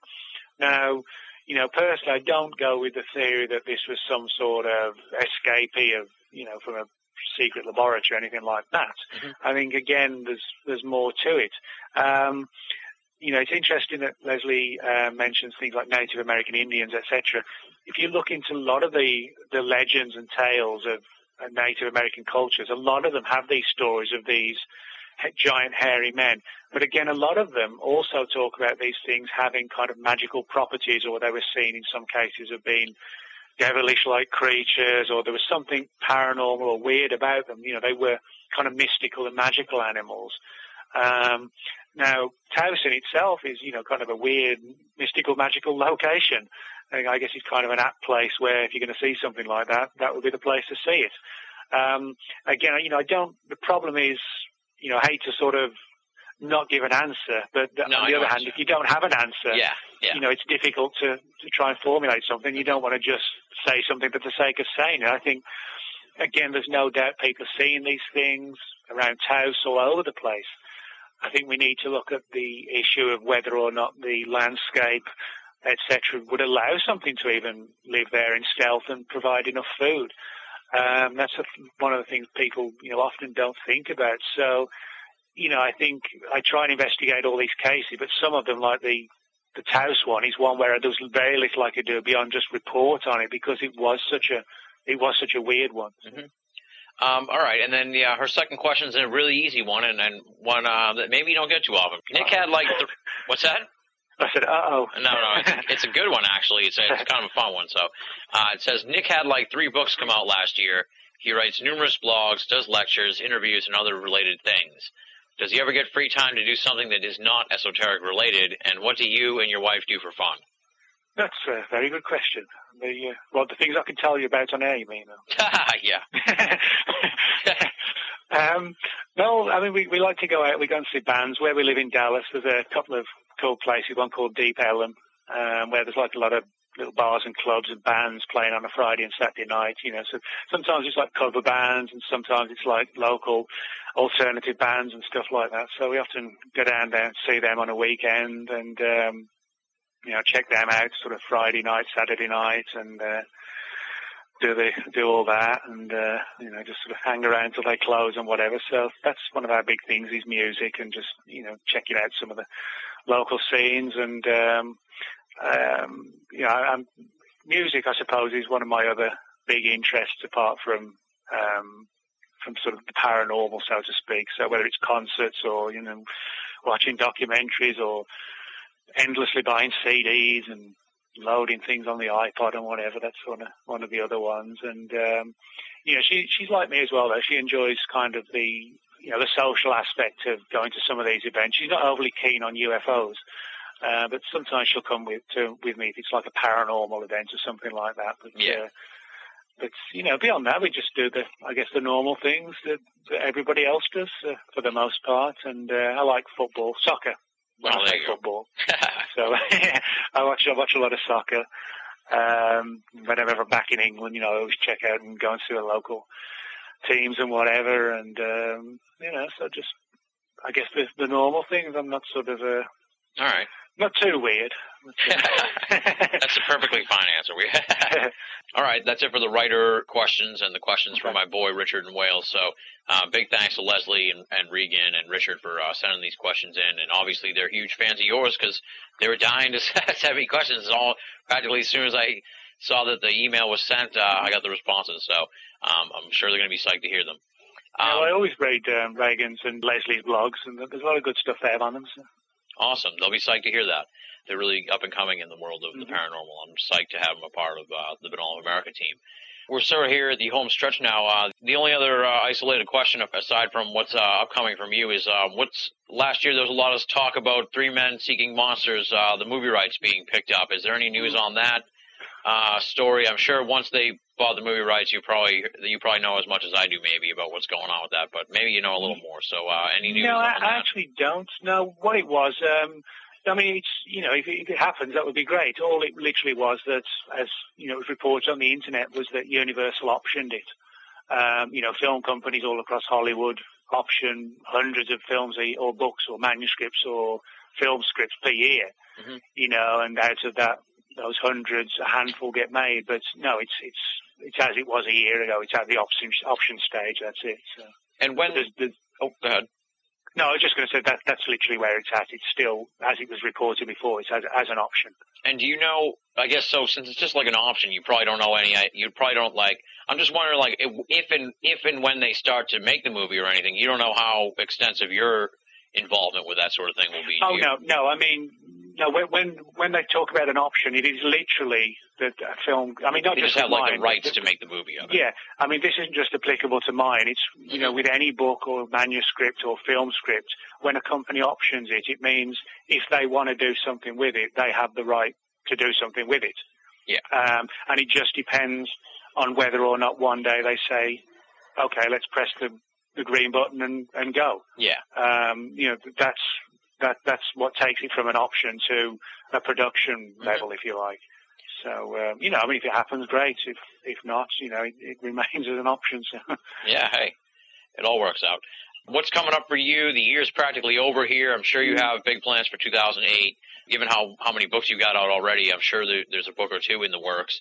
And I'm sure you're speaking all over the place all the time, so I'm sure that's coming up as well. What's coming up for Nick Redfern in 2008 and beyond? Well, I guess the first thing that's going to happen at the start of 2008 is I'm going to wake up and take lots of aspirins after New Year's Eve. And that'll be the first thing. But joking aside, I'm working on a couple more books. One which is like a localized study of weird animal reports in this place in central England I mentioned called the Cannock Chase, which is kind of, again, almost like a Point Pleasant, Virginia type situation in the mid-'60s, where there's been a whole weird range of all sorts of strange phenomena over the last couple of years, all centered around this one particular large area of forest. So I'm working on a book on that, working on this werewolf book, and also one on official interest in alien abduction stories. This is one I've been chasing down. There seems to be this sort of think tank, or there was at least in the government in the 80s and through the 90s, that took a keen interest in the whole alien abduction angle and tried to get to the bottom of it. So I'm just trying to track down as many people and trying to convince a few people to speak about that as possible. And I've got a few conferences already lined up. John Downs, who I went to Puerto Rico with in 2004, I always speak at John's Weird Weekend Conference, as it's called, in August in England every year. So I'll be speaking. That's predominantly a cryptozoology conference held in the county of Devon. So I'll be speaking at that one in August. In February, I've got a talk, just a weekend talk coming up at the Dallas Public Library. Doing quite a bit of writing for UFO magazine, and got a few upcoming articles that are going to be published in January, February in 14 Times. So, I'm always trying to keep busy, and got a few TV ideas where I, try and push a few ideas, sell a few stories to projects with TV companies, that sort of thing. And, I think when you're a freelance writer, there's always this, well, I get it anyways from time to time. People think if you write books, you're kind of living in this palatial mansion and driving a Ferrari or whatever, and which, unfortunately isn't the case. Mm-hmm. Freelance writing is like a very hazardous nightmare of a job at times, and, you have to just, I do what I do because I have a passion for it, so I enjoy it. But, at the same time, when it's your living, you have to sort of project ahead and just try and earn a living as well, and hopefully gives people something back in return that, is worth the money they're spending on it. But, it's a hazardous lifestyle when you're predominantly just working as a freelance writer. So that's why I'm always sort of projecting ahead with things. And, but I enjoy it. I've still got the enthusiasm for it that I had when I was 20, running around the woods and investigating this, or jumping on a plane to either to investigate a chupacabras or whatever. I enjoy it, and as long as I enjoy it, I'll keep on doing it, and hopefully get some answers to some of these things. Definitely. Nick, I can't thank you enough. You've been tremendously generous with your time. No problem. And I really appreciate it, and I'm sure the listeners are going to just die when they see a 2-hour interview with Nick Redfern coming up. No, always happy to do this. There's no problem at all. Oh, awesome. And like I said, you're already a superstar. You're well on your way to becoming an icon in the field. Well, that's true. I mean, what can I say? Oh, man, you make it so tough on me here. Yeah, you're well on your way to becoming an icon in the field. The best way I can describe it is I really think that 20 years from now, we're going to look back and say, Nick Redfern is the Brad Steiger of this generation in the esoteric world. And, well, thanks. That's really the honest to God's truth. That's how I kind of feel about you. Your work is tremendous, covers so many different areas that I really appreciate that. I love somebody who can look at UFOs, cryptozoology, and not be afraid to, look at something else, do something else, look in one area, look in the other, and not just be like, tunnel vision on things. So I have just a tremendous world of respect for you. I'm psyched that we got you back on the show. I really appreciate that. Thank you. We've been talking about Memoirs of a Monster Hunter, a 5-year journey in search of the unknown. It's from New Page Books.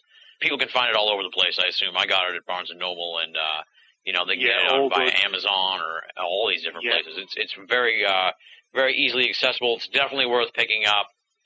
If you want to know what it's like to be an esoteric researcher, you got to read this book. This gives you the best idea of what it's like to be someone in the field and actually doing the research. There's tons of books out there that look at cases and look at mysteries. And, of course, this book looks at a ton of mysteries in and of itself. But also the book gives you an idea of what it's like to be the person looking into the mysteries. And as someone who loves the personal side of the UFO and esoteric field and the personalities, this book was just like a godsend. I really enjoyed it. I could keep babbling all day about how great you are. I'll just say thanks for coming on the show, Nick. I really appreciate it. And hopefully our paths will cross sooner than later. All right, well, thanks for having me on, Tim. I enjoyed it. Thanks. That does it for this week's edition of BOA Audio. Big, super huge thanks to Nick Redfern for coming on the show and giving us so much time. Nick has a wealth of information on just about every esoteric mystery you can think of, so it's always fun to sit down and talk to him and really just go all over the place on the esoteric map. You can find out more information on Nick at his website, www.nickredfern.com. All one word, nickredfern.com. Check it out. Moving right along now, it's time for the final BOA Audio listener feedback of 2007. And it comes from our friend Rick. No hometown listed. Just Rick, but here's what Rick has to say. Dear Tim, good to hear your voice again for Season 3. Great job, by the way. I emailed you back in May about having Gian Cassar on as a guest. I feel having a show on the Bermuda Triangle as a subject would be unbelievable. One of the best. Let me know what you think about this. What's your thought on having a group on as a guest dealing with EVPs? For example, like GIS or ghost pics. Brendan Cook and Barbara McBeath. They have been on C2C lots of times and really do a good show. You may have heard them yourself, but the EVPs that they collect are really clear, the best that I have heard on the internet by far. Hope you get back to me on this. Take care, Rick. Well, thank you very much for writing in, Rick. I think I do recall reading your letter as part of a BOA Audio listener feedback towards the end of Season 2. I'm happy to report that we are in the process of tracking down Gian Cassar for a future episode of BOA Audio. He's a guest that I've wanted to have on the program for a while, and I've got the feelers out to him right now. I'm hoping to hear from him and hopefully tape an episode in the not-too-distant future. He's a hard guy to get a hold of, but we'll find him. Regarding the EVP guests, I've thought about it. I think maybe we will do something like that at some point in the future. I'm going to have to do a little more investigation into who the key EVP folks are outside of the GIS, or maybe try and get a hold of the GIS folks and have them on. I'm not a huge EVP fan, but there's always stuff to explore with regards to that phenomenon. There's always new questions to be asked that we haven't really delved into yet here on the program. Thanks for writing in, Rick. Thanks for the kudos and props. I appreciate it. Stay tuned to BOA Audio. We're going to have tons of great episodes coming at you in 2008. Hopefully Gian Cassar, hopefully some EVP guests. I'm going to do my best. Rick actually picked the perfect time to write to me, as a matter of fact, because we're going to be on hiatus in January while I tape a ton of new interviews. I've got a lot of feelers out with guests and stuff, and I'm going to be just taping like a maniac all through January. I'll have more details on that at the end of the program. Rick did it, so can you. You can be a part of BOA Audio listener feedback. How do you do that? Two ways. Either write to boaaudio@hotmail.com or go to the binnallofamerica.com website and click the contact button. Either one of those methods puts your correspondence in the BOA Audio listener feedback mailbag. Wrapping things up, I want to give huge thanks to the fantastic BOA staff, Leslie, Chiron, R. Lee, Joe V., and Tina Senna.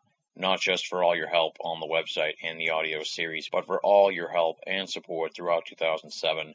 Part of the reason why BOA is still standing here as 2007 comes to a close is because of the BOA staff. Hats off to them. Thank you so much for another unbelievable year of contributions, support, and friendship.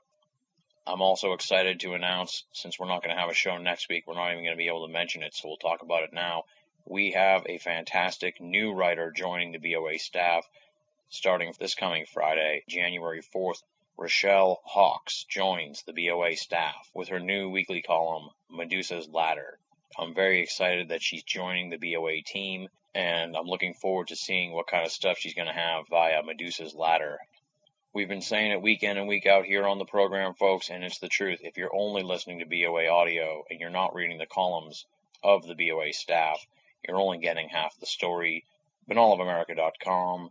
Make it a part of your everyday search for esoteric news and opinion. If you want to help support BOA, there's two ways to do it. You can go to the BOA store, buy some merchandise. We still have the Veiny Mania deal going on. Or if you don't want anything from the store, you can simply go to BOA and click the PayPal button and make a donation via PayPal. No donation is too small, and all donations go towards keeping Binnall of America and BOA Audio up and running and freely available for all of our great listeners the world over. Next week on the program, there is no program, my friends. Yes, I already kind of said that here earlier in the outro, but I'll extrapolate a bit more on it for you. Every year around this time, we like to take about a month off to recharge our batteries. As you can tell, December has been a crazy month here at BOA. You may have noticed as the audio show has sort of moved from Saturdays to Sundays.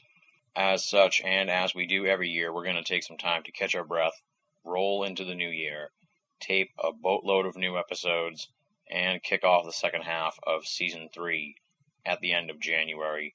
Of course, we'll have tons more information on that. We'll have some guest teasers and stuff like that as we get closer to the return date of Season 3. On that note, we don't have much left to say here, folks. Thank you so much for an amazing 2007.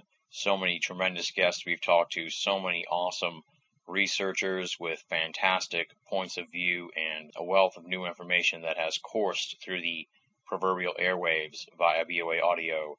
I want to thank all the great guests who appeared on the show here in 2007. I've got a lot of big plans for 2008, big projects, big stuff that I have on the horizon that hopefully come to fruition at some point in 2008. So stay tuned, because the BOA franchise has just begun to take flight. And that is, of course, thanks to all of the great people who support and listen to BOA Audio and visit binnallofamerica.com. May you have a wonderful and safe New Year's. You'll be hearing from me in 2008 as BOA Audio Season 3 continues. Until then, this is Tim Binnall, thanking you for listening and signing off.